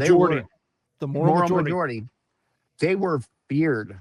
And I was talking about that. I'm like, it needs to be reconstituted where there's an entire voting block of churches, and they were just very resigned to the fact that people that go to church don't vote anymore. And then and what's happened is, and I think I've kind of seen this in Texas too, based on a conversation I had with one of my reps in Texas, is when there's too big of a majority of Republicans, then they don't feel like they really have to do anything. And I know I was having a conversation with one of my Texas reps, and he's like, "Oh no, Ed, you're getting too far to the right. We want to kind of stay in that middle area so we don't lose people." And these guys were saying, we have such a big position in Kentucky. There's so many Republicans and we own it so much. We just don't want to rock the boat. And so that's actually, putting us in a position where what we're seeing, the stratification in the United States, where we have very, very blue states and very, very red states. And then those people that are in those red states, they don't want to do anything to make it any less red. And so nobody's doing anything. But I will say, from an internal perspective, like, I try to work within the process, and I talk to the politicians, and I'll go down and lobby. I mean, I actually am really active, and it is starting to get really, really disheartening. That dinner the other night was like, it was crushing. I was like, how come there's never any money for any kind of right leaning organization? And that's just, it's probably 80-20. The only time I ever see money flowing to someone on the right hand side is like, it'll be this senator's son exactly. The senator's son owns a software company, and he writes code for the DoD, and he gets the $20 million contract. That happens as the day is long. Well, that's not encouraging, Eddie. It's not. But I'm just telling you what I'm. I think that's corruption, whether you call it corruption light or corruption heavy or whatever you want. I mean, that's corruption. At the end of the day, that's corruption. And again, we've got too many dollars out there being spent. We've got taxation out of control. We got money by the trillions pouring in to Washington and the state houses. And it's just going to, whether it's EBT or what you just mentioned or anything else like this. And at the end of the day, what happened? Oh, there you guys are. At the end of the day, what happens? It's people like you. It's people like me. It's people, in the case of Stewart, goes to freaking prison. The rest of us are just getting taxed to death. And at the end of the day, I don't think we're making any ground. I don't even think I don't think we're taking any ground back. I think we're slowing it down the direction it's going, maybe slowing it down a little bit, retarding it a little bit. But at the end of the day, we're losing ground on a massive scale. I want to ask Eddie a question about, since you were talking to Kentucky politicians, where are they at with Thomas Massey? So they got Trump out there. Massey's loved. Massey is loved out here. But Is he really? Okay. But you got President Trump, I believe, now endorsing Massey's opponent, right? And funneling money into Massey's opponent. What did they say about that? You know what? Trump's also endorsing Nate Morris, who does not stand a snowball's chance in hell of defeating Daniel Cameron. So Kentucky politics, this is the Appalachia. They're wild up in the hills. So they like Massey. I don't see any scenario where Massey's even going to come close to getting primary. But the point is that President Trump is, once again, he's spiking his own base by running around the country and endorsing people that are horrible. His own base can't stand these candidates that he's endorsing, and so it makes them look at him and go, "What is going on? Why is he doing that?" Nate Morris is a horrible candidate. Daniel Cameron, listen, I will drop this name because I'm not going to say anything bad about guy. Daniel Cameron is a God-fearing, decent guy. He's a really good guy, and the good thing is the guy has been fighting the Kentucky machine, so he's not getting a lot of money. So if he gets elected to senator for Kentucky, he's not going to owe anyone because no one's getting behind him, but he's got the name recognition. So that's one of the things I've been telling everyone here. My point, though, is that's in spite of the Republican Party. Exactly. Right. Yeah. Right. That's the problem, is that you only get people like Massey, just like Ron Paul before him. I worked for Ron Paul in Congress, and worked on both his presidential campaigns as a volunteer. The establishment hated Ron Paul. When he was a congressman from the 14th district in Texas, they actually went and recruited a Democrat to become a Republican, nominally, to run against Ron Paul. The GOP recruited a Democrat to cross over and run against Ron Paul because they hated Ron Paul so much. That's my point. Is I have no faith in the Republican Party to save this country. It's not going to be saved by the Republican Party. No. It'll be saved in spite of the Republican Party. Okay, can I just say something here real quick? Go ahead. No, go ahead, Eddie. Oh, yeah. Real quick. I will say, because I got this from a Washington insider, the whole thing with MTG, I mean, I flat out asked. I said, okay, what happened there? Did you know this was coming? And I was told that it came directly from Trump. Trump told her, you better step down. And she did. Okay, let me ask you this. And Mel, if maybe you can type it in there to Grok or something like that. Massey's opponent that Trump has put in place to run against Massey, that person was actually put in by Adelson. The last name is Adelson. Do y'all know who that is? Yeah. She is really thunder. Okay, $20 million. Now, do you know who else the Adelsons support financially? Just about every bad politician. Well, also all the transgender movement, all the LGBTQ, they have given hundreds of millions of dollars to these satanic organizations and other Democrats. And they are one of the number one donors to Trump and to the Republican Party. Right. Look them up, do a little research. Last name is Adelson. But not to Massey, not to Marjorie Taylor Greene. Oh, no. Not to Rand Paul, not to any of the actual constitutionalists in Congress. To the contrary. It's the donor class that's running it, Stewart. Yeah. It's the donor class that's running the Republican Party. That's why everybody wonders, what's with the Republican Party? The Republican Party is owned by the donor class. And who's the donor class owned by? Well, look into Adelson and see who they're owned by. Both sides are owned by the donor class at this point. I really think the only way to fix this is to figure out a way. We've got to get money out of politics. That's not going to happen. Make a new amendment. Well, make a new constitutional amendment. Well, I don't know how. That'll be the post-revolutionary constitutional amendment. You're not going to get that until after we clean house. So, like I said, I think President Trump needs to realize reality, that this nation is being torn apart by enemies, foreign and domestic, and he's got to drop the hammer. And exposure is the first step. If you don't do that, it's not going to happen. He has got to expose them and then do what he has to do to take them down. and we'll all support him in doing that. And so one more thing I'll say is, in response to this terrorist attack, he should also call us all up as the militia, every single one of us, all able-bodied males from 17 to 45, and all veterans to age 64. He should say, in light of this and the reality that we have, you got Al-Qaeda openly bragging about October 7 style attacks that are coming in the United States. Sarah Adams, the counterterrorist expert, has been talking about this and warning about this for years. It's coming. So in this reality, with millions of military-aged males from all over the world, including from China too, and from Muslim countries, and all the proxies for China and all the different cartels and gangbangers that are proxies for China, we are facing a situation where he should say, this is a reality.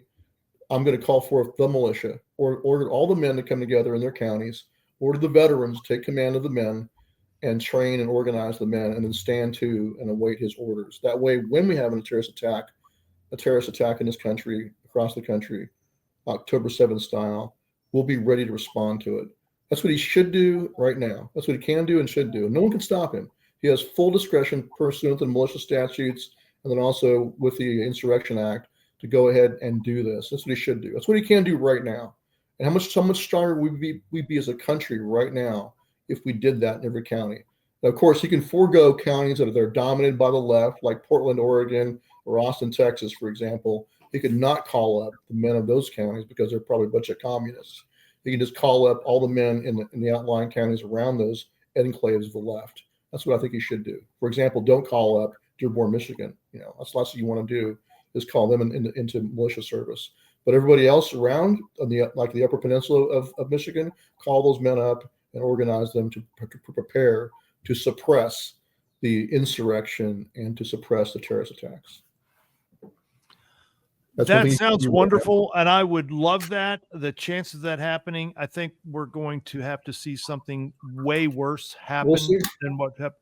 But I believe we should. I think it could happen. We should start calling on him to do that. Put pressure on him to do what he can do, not what the politicians tell him to do, but what he can do. He needs to see himself. I'm not a big Lincoln fan because Lincoln violated the Constitution. Can't stand Lincoln. But this is a crisis actually far worse than the Civil War. Far, far worse. Agreed. Yeah. Agreed. Okay, but now hang on. If you don't mind, I keep calling on you. Why do you say that? Because it's not geographic. It's not a split between the South and the North. This is everywhere in this country. It's really urban versus rural. I mean, that's the split. You've got the left in this country is Marxist, and just like Islam is incompatible with our constitutional republic, communism is also incompatible for the exact same reason. So these are people who are not loyal to our Constitution. They are domestic enemies of the Constitution. And so just like in the Founders' Day, remember back in the Revolution, the American Revolution was in large part a civil war. You had more loyalists who were serving in loyalist militia in the field for King George against the revolution than you had fighting in the field for the revolution. We got God's providence delivered us in that fight. So Amen. Just as in their day, and here's another important point. When they decided to rebel against the king, what they do? They created the Continental Congress. No loyalist was allowed to sit in the Continental Congress. They did not have a seat at the table. They didn't get a vote. So why would you give? Our founders did not give the loyalists a vote on whether or not to separate from England.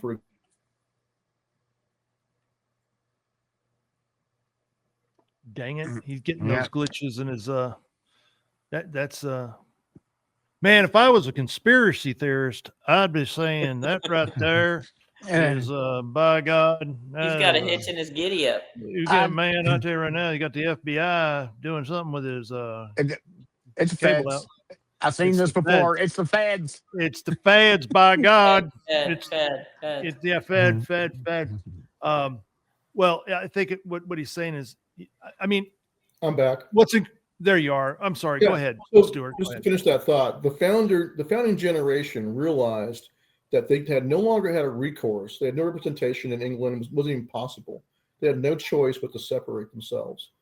And they did not let the loyalists get a say. They were not invited to the Continental Congress. They were not invited to the vote on the Declaration of Independence. That was done by the Patriots, among the Patriots themselves. So we're in the same position. Why would you want to give some communist or some foreign enemy who's also a communist, like Ilhan Omar, for example, or the new mayor of New York City, why would you want to recognize them as being valid and give them a seat at the table? They don't get to decide the fate of this country. Only us patriots should decide that. That's the reality where we are.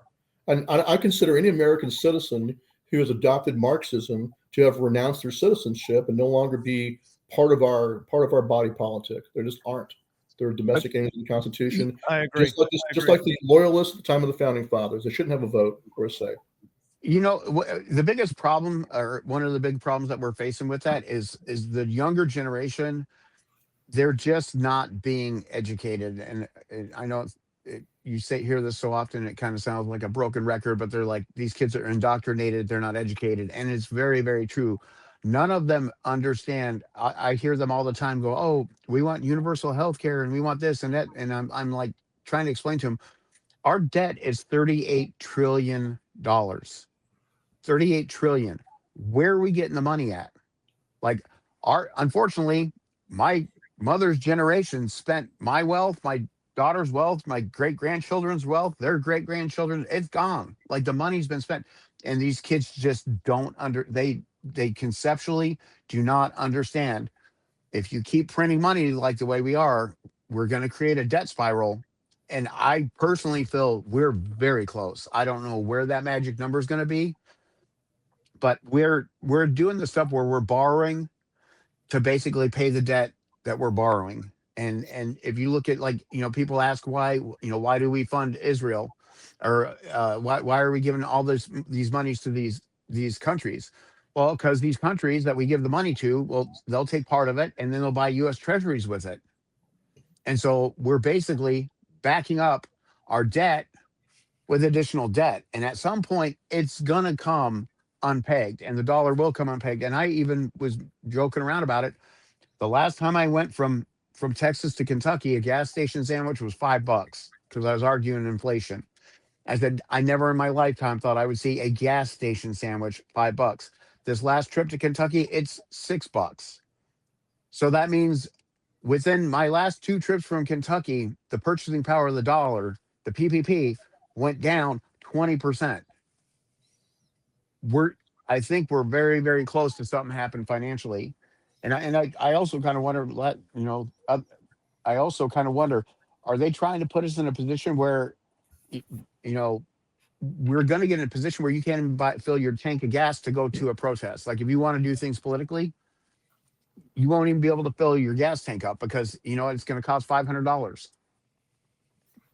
Well, first of all, there's a great podcast Tucker did just this last week, and I forget the gentleman's name. Tucker is starting a gold company, and he explains it in his partner in this venture, and they talk about gold, precious metals, the economy. It's a fascinating podcast. I encourage everybody to listen to it, and goes into some of what you're saying. Eddie, you're right on target. And it is out of control, and I don't know where this is going to land. I don't know how people are making it. I'm not rich, but I'm a single guy, and I make more than most people make, and I'm looking around going, I don't know how families are making it. I don't. And that's in part why Trump is losing his own base as well, is that he's not paying enough attention to the reality that food is doubled. And I noticed that when I got out of prison. It's like, I can't believe how expensive food is. And so he needs to correct course, get back on track. I think the young people out there, they love Doge. They love the, fighting against the grift, fighting against the corruption. I think that big, beautiful bill was a friggin' disaster. All it did is added more to our national debt. So he's got to change course. And if he doesn't, then he is losing these young people. That that's why Mondami won in large part in New York, along with ignorance, but because he's promising rent control, he's promising them cheaper housing, and that's where people are. Can they afford to even live anymore? And so if they don't trust the Republican Party for good reason, because they see the Republican Party accurately as being controlled by a bunch of rich men that don't give a crap about them, and I think that's true. But it's also true of the Democratic Party. That's what they don't understand. Yeah, but in our young people are being our young men, the Gen Z and the Gen Alpha, they're becoming more and more conservative. They're listening to podcasts like Jocko Willink and and their the Tates and people like this and everything. They're getting more masculine. They're getting more, but they're also listen. That's great. That's a good development, frankly. It is a great development, and it is encouraging. But I will say this is that, and I think, Stewart, one of the things you're warning people about is that if we don't take some of these drastic measures that you're talking about, the alternative is not good, Stewart. The alternative is not good. Yeah, no. Historically, when young men can't get married and have babies, getting married, having a wife, and having a baby exactly keeps a young man in check. That is literally the biological process that keeps us from destroying ourselves. Absolutely. And we you're right, Eddie. That is biology. I can show you. Yeah, I can show you. Yeah, history too. Like every time there's been a major. The King's Revolution in England. This goes all the way back. It always goes back to when young men can't find a wife or can't settle down, and you get roving bands of young men. You have problems, and we're seeing that now. I've also noticed at my church, my Orthodox church.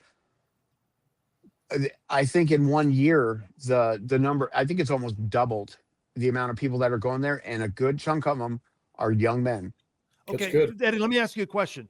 What is the percentage? Because when I quit going to church, and I was raised Southern Baptist, I was Protestant all my life, and all I just saw is the declining. And I saw a lot of weak males, a lot of simped, weak males that were in church and stuff like this. You couldn't find men. Yeah, that's why I had nobody to talk to. There were no men. It was just the few males that were there. They're all weak and simpy and just garbage. What percentage of men are you seeing when you see a 20% increase in membership at your church? Are these families? Are the men showing up? I'm seeing a lot of young men. Families too. I'm seeing a lot of families, but I'm seeing a lot of young men that. And this is the one thing with the Orthodox Church. It's very patriarchal. Very patriarchal. Very patriarchal. And the big thing is, it doesn't change. There's a joke. How many Orthodox priests does it take to screw in a light bulb? Nobody knows because they never change. That's right. So I just spent Wednesday at a monastery. I was up at a monastery, and those guys live a very hyper disciplined life, way better than I could ever do. But it's amazing, and they're just very disciplined. And it's just there's things that the gay stuff. It just wasn't a thing, and it never will be a thing. And it's like, did we do it in the first century? Nope, we ain't doing it now. Amen, that's brother. The attitude. Preach. I love that. That is because that's what took over the Protestant movement. And I mean, it's across the board. You have females in leadership positions and pastors and all this garbage that Paul would be rolling over in his grave.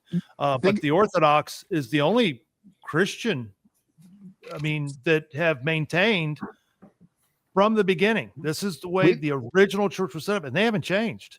We've had two major schisms, and a lot of people don't know this, but we've had two major schisms in the last 2 years. The Methodists had a schism over the LGBTQ things. That was about 2 years ago. And the Anglicans just had a massive schism because they elected a woman as the leader of the Anglican Church. So, that's two major schisms in 2 years. So it's just dividing the body even further. I landed on orthodoxy. Yeah, it's by design. I landed on orthodoxy because the four patriarchs are still in communion. The Pope broke off, but if you kind of take your little Protestant or your Christian tree all the way back, there were 5 patriarchs, and the Orthodox position is we look at it as Rome broke off from us and then continued to break off, but those 4 patriarchs are still in communion. So it's fascinating. It really is.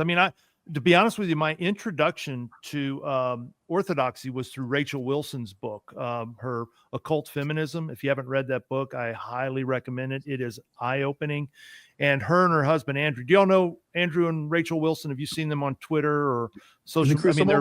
I know her. Yeah. Yeah, yes, you know what I'm The talking about? Crucible. Oh yeah, I know Yeah. Andrew Wilson. Oh my God, he is amazing. But Rachel is phenomenal, and she wrote an incredible book, Occult Feminism. She goes back to the original when feminism started, and it's incredible. Anyway, they both converted to Orthodoxy some years back, and she goes into a little bit of that in her book, and that was my first introduction. And I was like, wait, whoa, why have I not ever heard any of this? Where has this been all my life? I mean, like, oh my gosh. And then I started reading books by Orthodox pastors and things like this. And I'm like, oh, why have I've not seen these guys commercial before.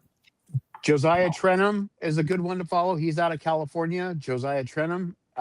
We're seeing a resurgence of orthodoxy because people want something. They that want they it can real. cling They to. want something. If I'm going to be a Christian, I don't want some weird Christian. I don't want to end up in some weird something or another going. I want, who was Christ? How do I follow him? How do I follow him? Yeah. Who was following him? Who were the disciples? What was the early Christians, the ones that were being eaten by lions and used as tiki torches by Nero? And how were they doing church? That's what people are looking for. People are looking for, they're tired of falling for crap. They're tired of falling for crap. Jeez. Have you read the book Lord of Spirits? No, ma'am, I have Yes. not. DeYoung. This is Melissa Farzell talking. She goes to an Orthodox church also. Yeah. Yeah, Father DeYoung and Father Damick. Those two Yeah. guys are amazing. But Father DeYoung that man is brilliant. He is, yes. How wore out this book is. I recommend, and again, there might be people listening to this podcast. I'm sure there are people listening to podcasts going, Orthodox, aren't those the guys that wear the funny things? And I thought they were just like another form of Catholic or something. I mean, that's what I would have told you originally. Yeah, I mean, and the thing is that the Orthodox Church considers the Catholic Church to be just another Protestant church. Yeah, it's the mother of the Protestant churches. Right. Yes. I started off, well, I was raised atheist, but I started off when I converted to Protestantism. Then if you sincerely research things, if you sincerely research the Bible, the history of the Bible, you're going to come to a wall where you're like, hold on, I was always told that the Catholics added books to their Bible, but I'm looking at Codex Sinaiticus, and those books are in there. And that's the oldest Bible. So that means the Catholics didn't add those. That means the Protestant took them out. And when I say that, I want to be really, really cautious. To anyone who might be listening who's a Protestant or anything like that, don't worry. You have the Bible that you're supposed to have is the Bible that you have, and the 27 books of the New Testament are constant throughout all of the textual transmission streams. So it's not anything, because you say that and then you run the risk of people going, oh, see, they changed the Bible. Yes, there were some books that were removed, but I will say when you do that and you hit those walls, then you're stuck in a position where you're like, well, if they change that, what else they changed? And you can literally, I can take, when you look at the way the Eucharist is viewed with the Orthodox Church versus the Catholic Church versus an Anglican Church versus Episcopalian versus a Methodist, and you look at that transmission all the way down, all of a sudden it becomes less and less reverence is associated with it. Like it's very, very, it is the body and blood of Christ. There's a lot of respect. There's a lot of reverence. Then you get down to the Methodists, because they all come from that same branch. Methodists are like, it's just symbolic. Right. Mary, Mother Mary, she's just a chick. The veneration of the Mary. She had other babies. Yeah. Yeah. She was but she didn't stay a virgin. Yeah. Yeah. So it's then you go back and if you research it, I highly encourage, look up the Third Council of Ephesus. When they decided, hey, we're going to universally recognize Mary as the Theotokos, the Mother of God, that's the Mother of God, and they paid a certain respect and reverence to her, that's gotten stripped away now, and it only took 200 years of Protestant churches in North America to strip that away. If you go outside of North America, Christianity is a whole different thing. It's a completely different thing, and the majority of the world's Christians, they revere Mother Mary, not so much in the United States. And so it's like you can see those those streams and those transmissions, and you can see where things were just tweaked just a little bit, tweaked a little bit, tweaked a little bit. And that's how I landed on orthodoxy. And, you know, I've been talking with people and they try to tell me, oh, it's a phase. You will hit a wall and you can't go back. So, I and agree. that's kind of No, where I could not agree. Man, that you're singing my song. And believe me, I was raised Southern Baptist. When I say I was raised Southern Baptist, I'm talking, you know, Sunday morning church, Sunday night church. We called it training union. I don't know any Southern Baptists in the audience, but You go Wednesday.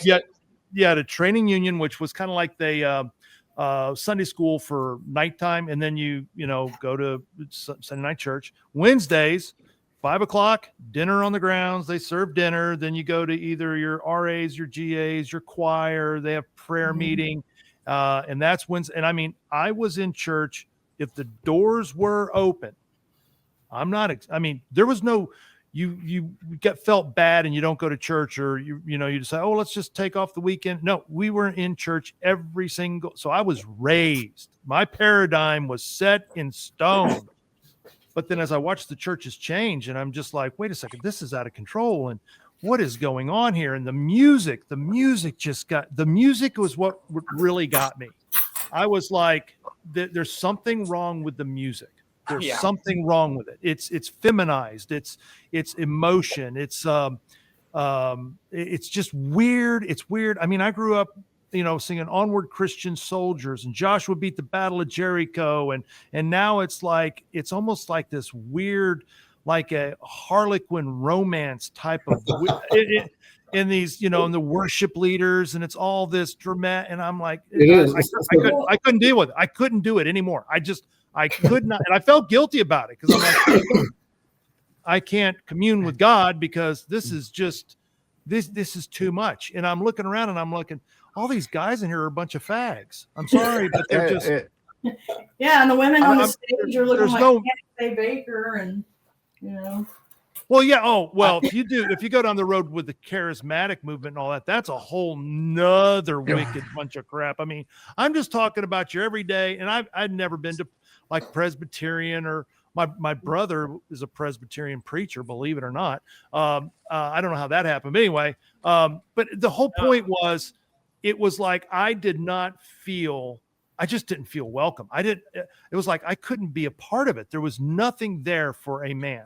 There was just nothing there. No, just I'm going to convert you to orthodoxy. I'll get you to check out. I'm already there. Eddie, I'm already there. You don't need to convert him. No, I'm already there, bro. That's going to save America, right?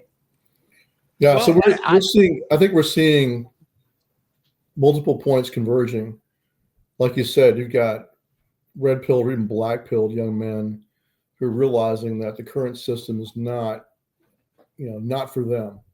You know, this is an attack on toxic masculinity, all the nonsense. And so there's a rebellion against that. And I think that's a good thing. And there's also now, I believe, in a revival, especially after the murder of Charlie Kirk, an awakening and a revival that's starting to happen. And yes, it's going to lead to people deserting all these fake Christian churches that are not actually, they're all lukewarm. They're going to leave them. They're going to seek out churches that are legit and that reinforce masculinity and also are true to Christ's doctrine. So yeah, I think that's not a surprise that the Orthodox churches are seeing a massive influx of new converts. I'll be going to church on Sunday. I'll check it out. I'll go check it out. Oh, good for you. Yeah.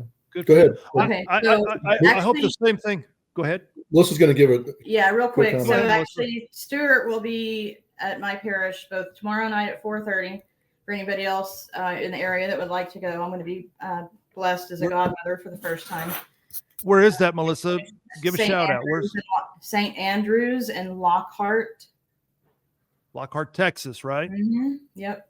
And where's that at? In Lockhart, but I mean, is there a road or something? Somebody was taking notes. I guess it's just the only St. Andrews in Lockhart. Lockhart is probably not a big town.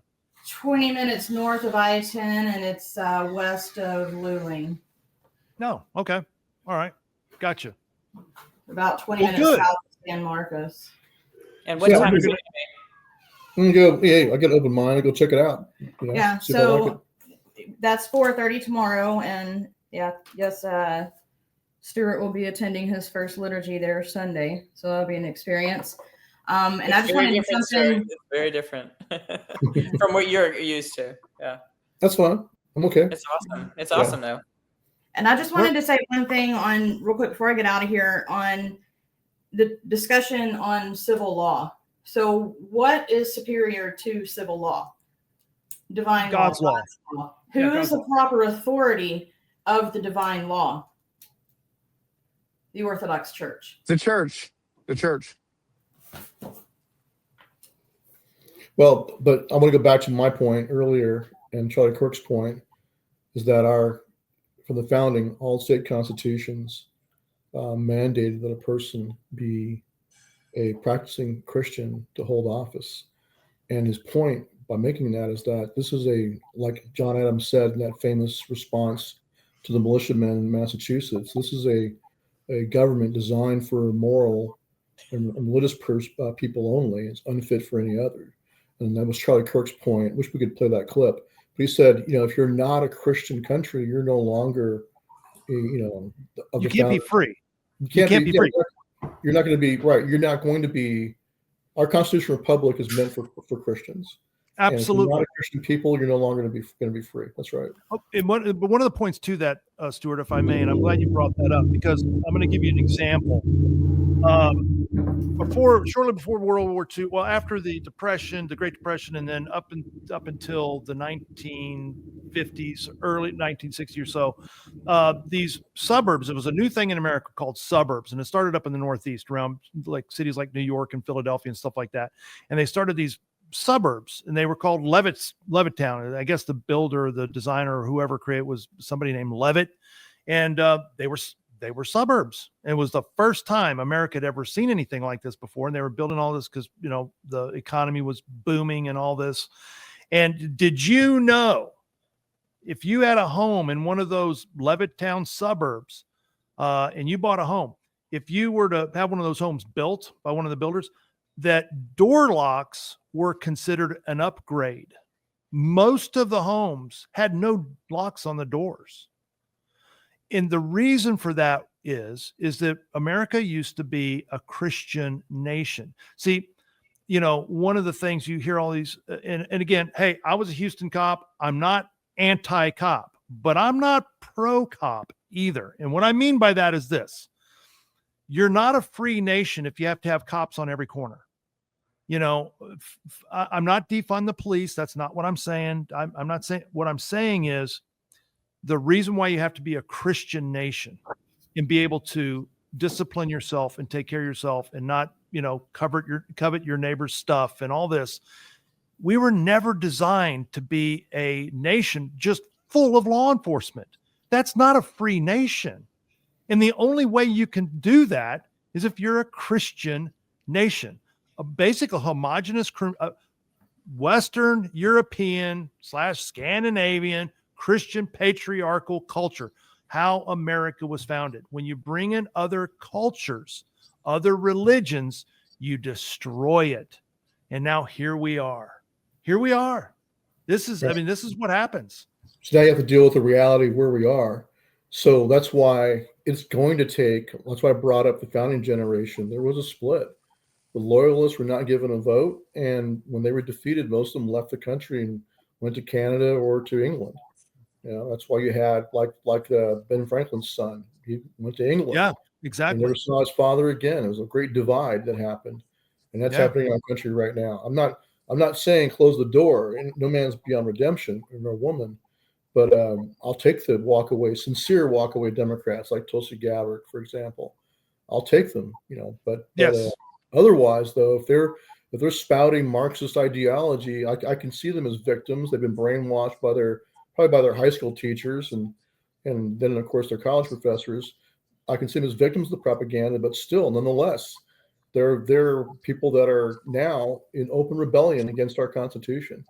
They're seeking its destruction, and they're seeking destruction of our rights. And so, until they have a sincere conversion and recognize that they've been played, we have no choice but to see them as enemies, because they are. That's just the bottom line.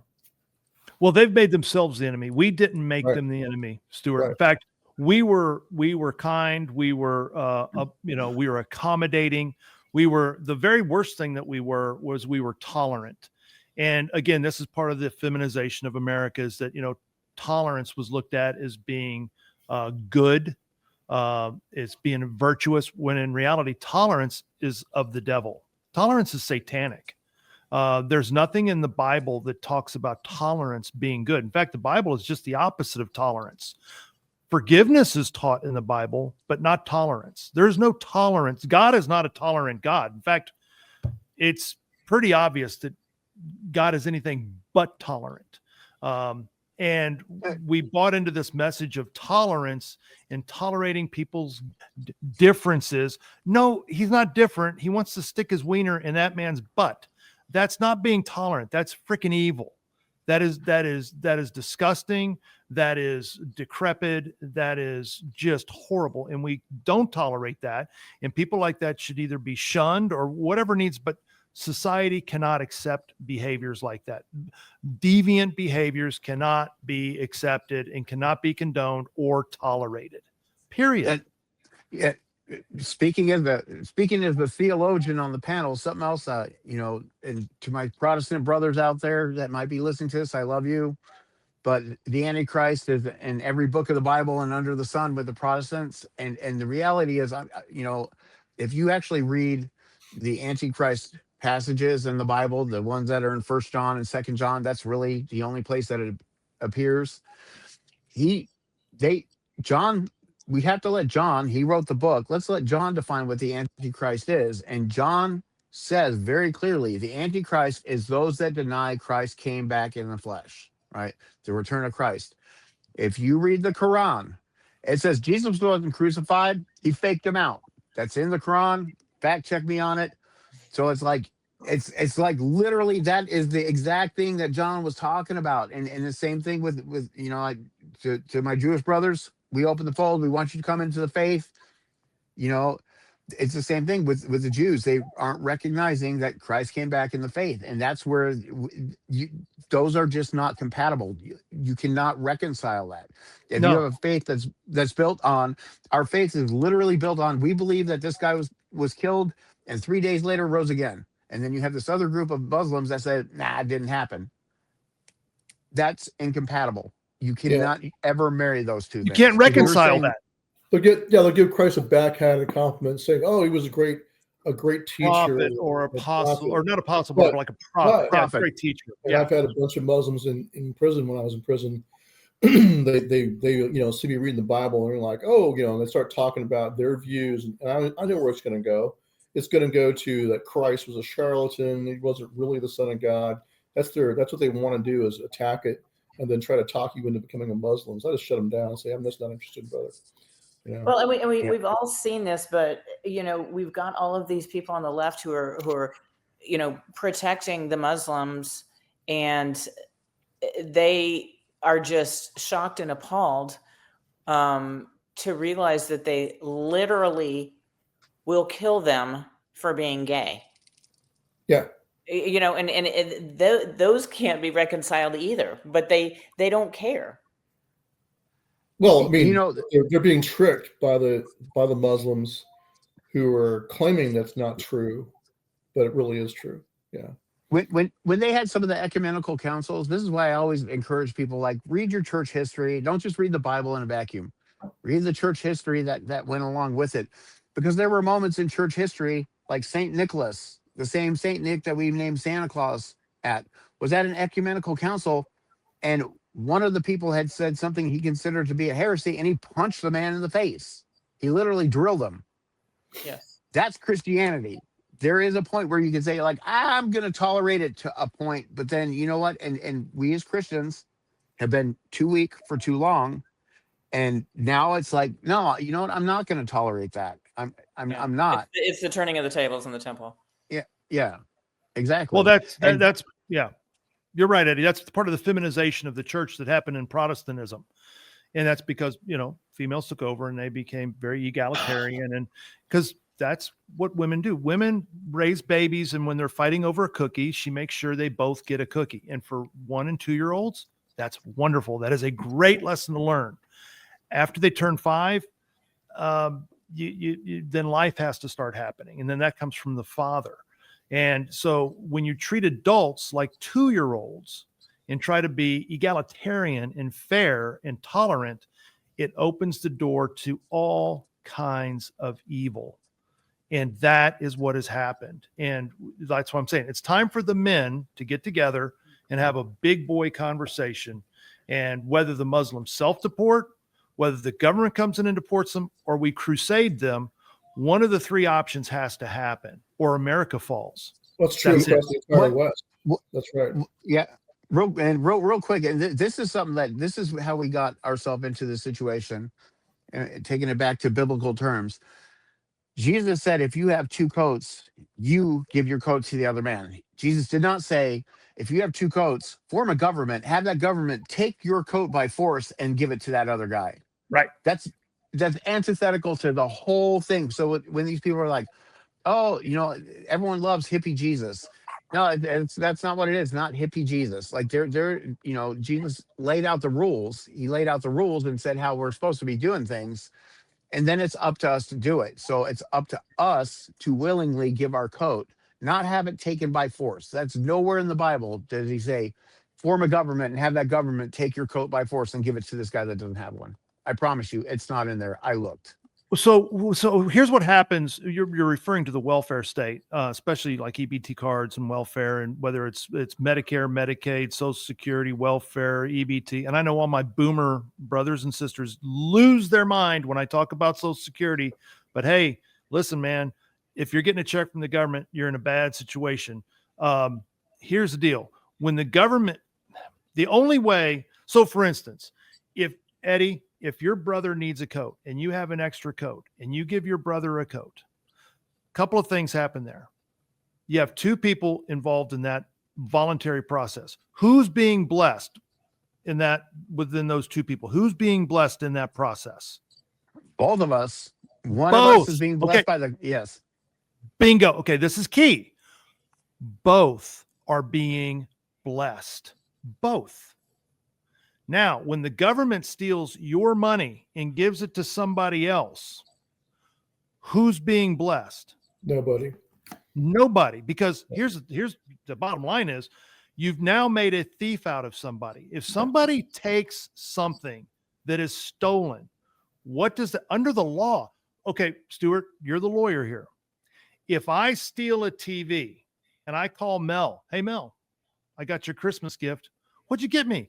Man, I got you this big screen TV I stole at Walmart. And she goes, oh, thank you, Mark. And I go give her that brand new TV that I stole from Walmart. Under the law, how does that work? Are we both, if she knows it's stolen and I give her that, or are we both thieves under the law? Receiving stolen property. So does that, so I guess that's what it is. That's why I was asking Stewart, because I'm not an attorney in this. I used to be a cop. So we're both, she's a crook, I'm a crook. I mean, the welfare system. That's the problem with our country right now. It is full. Exactly. And every member of Congress, aside from a very few, are part of that process. They're all also bingo. thieves. We've turned our society into a bunch of thieves. Yeah. And it's not charity anymore. I mean, of course it's not charity. Need to give back. I mean, it's forced charity is not charity. And I mean, we just got to go back to where we were taking care of each other. We didn't have the government taking care of us. If there was something going on, our churches stepped in and helped out the families, and that's how we did. That's what the church is for. What kind of giver does God love? What kind of giver does God love? A charitable giver. A cheerful or charitable giver. I don't know the exact interpretation from the Greek or the Hebrew, but a charitable or cheerful giver, correct? When my taxes are taken out of my paycheck, or my property taxes, or the gas tax at the pump, or the sales tax, am I a cheerful giver? No, so I'm not giving anything. You're not even a charitable giver at that point. Exactly. You have no choice in the matter. I'm not giving anything. It's being stolen from me. Victim of a crime. We have a society of people who are being stolen from, and a bunch of thieves. And that's what they are. All these EBT queens, and I don't care who they are. Listen, people say, well, my grandmother, and I go, why the hell aren't you taking care of your grandmother, you pig? Was your grandmother an awful person? And that's why, look, this is something, guys, I really get exercised over, because this is a problem in this country. Grown ass men, they're not men, they're males. Grown ass male.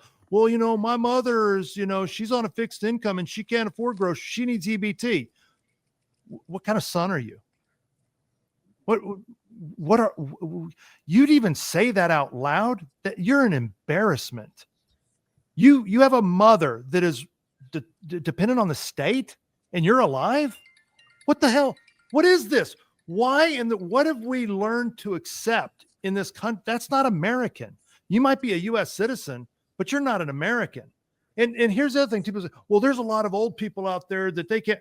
Okay, if you're over 60 years old and you've lived your entire life and you've never blessed a bunch of people to where you get to a point in life where maybe you do have some physical situations where you can't adequately take care of yourself, you're not part of a church, you're not part of an organization, you don't have a group of friends, a support group, because you've been a selfish asshole your whole life and been so self-centered that nobody now at the end of your life, nobody cares enough about you to care whether you're going to eat or not. Well, then you deserve what you get. I'm sorry, I hate to be harsh, but then you deserve what you get and let nature take its course. But if you serve mankind, if you serve your brothers and sisters, if you serve people, if you're kind to people, if you're charitable, if you help others out on your own voluntary, when you want to, then you know what? I think you're going to be okay. I think you're going to, this lie about, well, my boomer brothers and sisters, well, Social Security, you know what the biggest pullback, the biggest, problem with Texas for people in Texas, you know what their biggest concern is? And it's all boomers or people that are over 45 or 50 or whatever that age. Where am I going to get my Social Security check from? Bingo. That's it. What kind of sick, and these are not Democrats. These are Republicans. I'm sorry. I know I'm getting loud and I know I'm getting exercised and I know I'm getting emotional. This is the shit that drives me out of my freaking mind. The Republicans are the problem. We're the problem. And I am telling you, when you start looking at this kind of stuff, and again, it goes back to exactly what Stewart was saying. America was founded by Christians and Christian people that have they take care of themselves. They take responsibility for their lives. And they're responsible. And we're rewarding laziness and stupidity and just, I don't know. It's the whole thing. I don't know how we fix this. Well, I think you bring people back to the faith.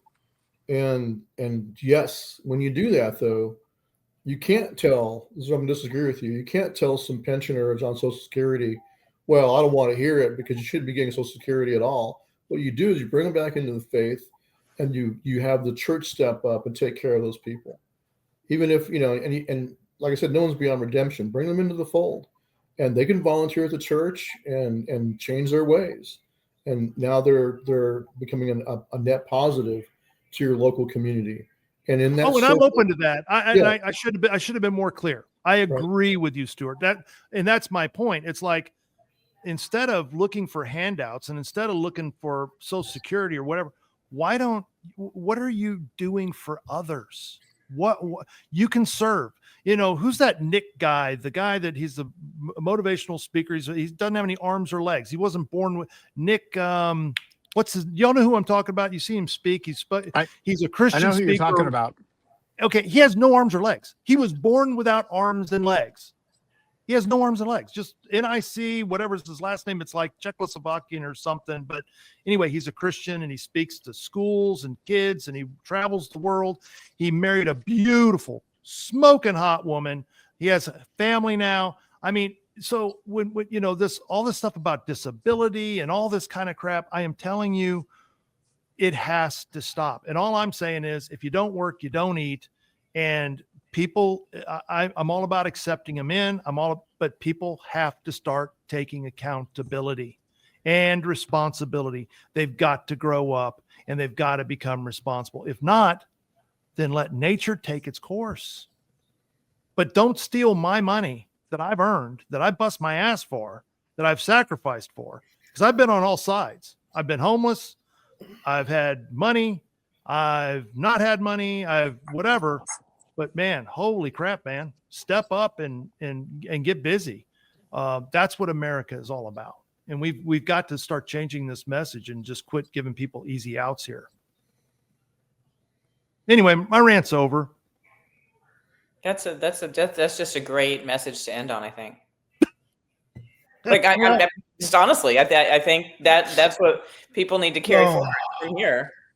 I mean, John F. Kennedy, ask not what your country can do for you, ask what you can do for your country. I'm not a big, waving John Kennedy fan. I don't think that he's the great end all be all to brave. He did a lot of stupid crap, but he was right about that. There was a time in this country that it was an embarrassment to take welfare or some sort of charity from the government. It was embarrassing. I remember when there was food stamps, there wasn't an EBT card, and people that, it would be embarrassing to pull those, food stamps out in front of a line of people at the grocery store. It was embarrassing. It was shameful, and it should be. I believe Benjamin Franklin said it. Poverty, what did he say? Something about people should be shamed out of poverty is basic. I'm boiling it down, but you can look up the quote. And that's what he said. People need to be shamed out of poverty. And I agree with that for sure. We're in America. Yeah. I mean, good God. So anyway, I do appreciate you. Let's do this. Let's end on this, Mel. Mel, we'll start with you. It is the day after Thanksgiving. We're going into the Christmas season. What are you thankful for? I'm thankful for put you on the spot, didn't I? I know, right? I didn't even. Yeah. No, I'm very thankful for the friendships I have with you guys, and I'm thankful for my friends and family, and a lot of things, but I'm thankful for my journey toward the Orthodox Church. And I guess that's, I am thankful. I'd like to say I'm thankful for this country, but I'm so concerned about it right now. But I'm really hoping that there's enough people that are going to be on the right side of this fight and get us back on track. Good. How about you, Eddie? I'm thankful that I have Grok, that I could look up who was the Christian motivational speaker with no arms and legs, and it told me it was Nick Vujicic. Vujicic, that's it. Yep. Look into him. Amazing man. Look into him. Thank you for that. But I will say this, and this is coming off of my experience at the monastery. I am very, very thankful about my faith.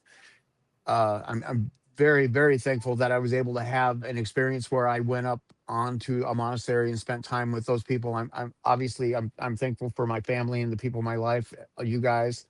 I'm very thankful for that, but I'm very thankful that I get to experience a lot of things that most people don't get to experience. And I really feel blessed that I got to go many of the places that I've been and see many of the things that I've seen, even in the last 4 or 5 years. I witnessed January 6th. I witnessed the border convoy, the DC border convoy. I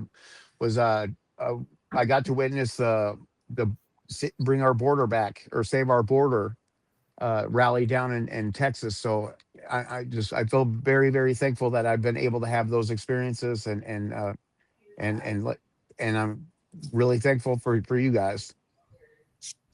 Thank you. How about you, Stewart?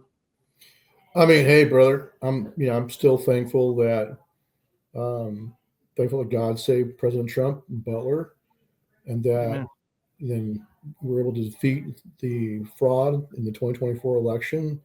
And I think we've been given a brief period of grace by God to save this republic and to fight the good fight. And so I'm grateful for that. But I think we need to just, recognize reality where we are, and then understand that we have a duty. As the founder said, duty is ours, results are God's.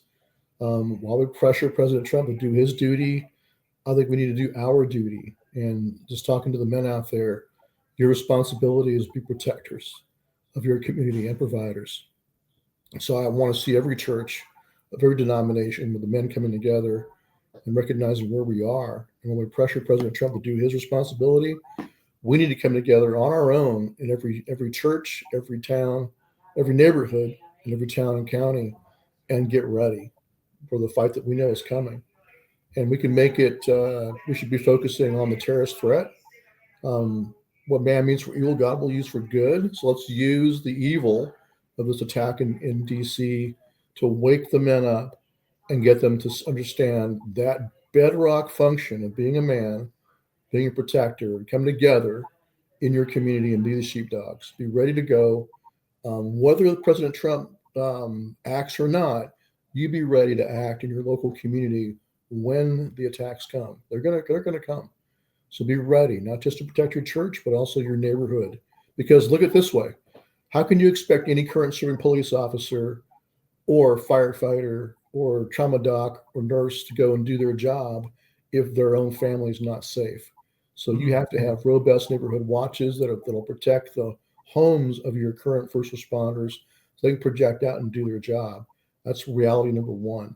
The second reality is there's never going to be enough cops when the jihadis go live and start attacking schools and in like teams of a dozen, full squad of jihadis with improvised explosive devices. They're going to ambush the responding police, and their goal is going to be to wipe them out. That means the rest of you men are going to have to step up, and you're going to wind up doing it. So you're going to wind up doing it on the fly under pressure. If you don't organize now, you're going to come together as best you possibly can. So why not do that now in advance? That's your responsibility, is get off your ass and go meet the men in your neighborhood, go talk to the men in your church, and maybe do a muster in your town square. All the veterans coming together and all the other men coming together and get it done. So my 2 cents. Thank you. Yeah. Well, that was 2 cents and some change, and I really appreciate it. And I will tell you, in all sincerity, I am thankful for you guys. I really am. And thank you for doing this. I think that what you guys say, your different perspectives, the different ways that you say it are extremely important. And each one of you, whatever message how you bring your message and however you say it, is going to reach. There are people that cannot be reached by anybody else other than you. I believe that. That's why I believe a lot of voices are important, because there's people that Stewart's not going to be able to reach. There's people that Mel's not going to be able to reach, or Eddie's not. But then there's going to be people that only Eddie can reach, that only Mel can reach, and only Stewart can reach. And so I thank you guys for being part of this. And I think this message is important. I think we're in historic times. I think we're on the precipice. We're peering into the abyss. At the same time, we do have a lot to be thankful for. Hug your family, love those things that are important, the relationships, the blessings of God. And, this is a beautiful time of year. And, I just think of Norman Rockwell paintings and all that. And I believe that we can restore that. I believe America can be restored. If I didn't believe that, I wouldn't fight. And I believe it's worth fighting for. It's worth laying your life down for. Amen. Thank you guys for everything that y'all have said here today. And every time I hear you guys, or Eddie, this is the first time I've got to really spend time with you. I am just thoroughly impressed. I hope you guys can come back on a somewhat regular basis. You guys are always invited back. I mean, if ever you guys, Stewart, if something happens, you go, hey, Mark, man, can we do a quick? Stewart, the answer is yes. Anytime. Okay. And by the way, would you share real quick, Stewart, how do people, I know the Oath Keepers is being reconstituted, and I am sorry, and I'll make sure when I edit this is being recorded, so I'm going to be able to go and put some stuff in. Would you tell everybody about Oath Keepers, oathkeepers.info, and how do people reach you? How do they become a member of the Oath Keepers? How do people support you and the Oath Keepers? Yes, so Oath Keepers, we are an association of both current and former military, police, firefighters. Like I served as a paratrooper in the Army and then also as a firefighter. EMS, search and rescue. The whole point is the tip of the spear, but we'd also invite all Americans, because as I've been saying, we're all considered the militia by the founders. There's no separation between the people and law enforcement or military functions. And so I invite all Americans, if they want to join, they can join. We won't treat you any different. We'll call you, you're an associate member if you're not prior service, but we'll put you to work. And our main goal is to train you. Us veterans, myself, Eddie, you know, whatever our MOS was in the military, we have a responsibility to share those skills and teach those skills to our neighbors and help them get ready. So people can go to oathkeepers.info and they can join Oath Keepers there. I don't have credit card processing yet. With a mail a check in, but we do have a Give Send Go also, givesendgo.com/oath. If you want to support what we're doing, you can go there and donate. Or if you want to, you can donate $100 and then make a note below it that you're doing that for membership. The public can't see your email address, but I can, and I'll recognize that and honor it as your membership dues for the year. And then we'll make you a member. But if you don't want to do that, please at least donate whatever you can, $20 or something, at the Give Send Go, givesendgo.com/oath to support our work. Because my goal is going to be to raise up the men in this country and get them organized at the local level and be focused on security against terrorism first and foremost. And I think right now is the best time to do that. And we need to understand this. We're going into the Christian holidays. And we're going to see more terrorism, I fear, more terror attacks because the Islamicists hate Christianity, and so do the communists. You're going to see more attacks on churches. So it's important for us to stand up now. Don't think, oh, we'll do that after the holidays. You guys got to start doing it now. So, Amen. And Eddie and I are working on our strategy to best wake up the Christian men in particular about their responsibility as Christians to defend the faith. Call it what you want to call it. You call it a modern crusade, call it whatever you want to call it. But that's what we have to do. We have to defend the faith and defend the Constitution that was formed pursuant to that faith. That's what we have to do. Amen. Thank you so much. I really, really appreciate it. Again, thank you all for coming on today and doing this. And, Dave Roberts was the founder of Defiance. And I know that, Stewart, you knew Dave. I don't think Mel or Eddie, you guys ever met Dave. We lost Dave a little over a year ago. His son, Travis, is now the CEO of Defiance brand, Defiance Daily Show, Defiance Press. But I know that Dave spoke very highly of Stewart. He loved Stewart. He loved what Stewart was doing. He was just heartbroken when Stewart was arrested and put in prison and all these, just the things that went on. But anyway, it's sad that I got word that his passing while I was in prison. I was looking forward to seeing him again, Well, we were in the process. Dave had come to me and said, hey, I think Stewart is getting close to getting his book done. We were talking about a book, I think, at one point. Anyway, he said, I want to go out and see Stewart in prison. Would you be interested in going? And I said, Dave, I'm in. I will. I want to meet Stewart. I'm going with you, whatever. And he was somehow or another in the process of that and trying to figure out how to get on the list for visitors or whatever. Right, and that's right. And then he passed away suddenly, unexpectedly. And but anyway, I know he respected you highly, Stewart. And he always had great things to say about you. And I know that and my not brief, but I've talked to you enough now. You and Mel have both been out to the ranch and everything, and you guys are just quality people. And I am deeply appreciative, and I respect you guys. And thank you for everything. Thank you for all you're doing. You're the real deal. You are the real deal. So thank y'all. And thank you. Likewise, brother. Appreciate you. Yeah. Even if you are a jarhead, it's okay.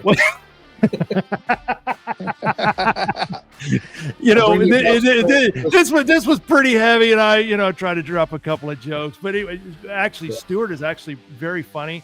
If I get a couple of bourbons in Stewart, he starts. I've got a 2-shot rule. If I go beyond that, I say things that I later regret. So that's just it's happened multiple times. So I try not to. I try not to do that again. Yeah. You're hey, we should get together. All of us get together in person. So, No, I agree. No, in all seriousness, like I said, I'm in my school.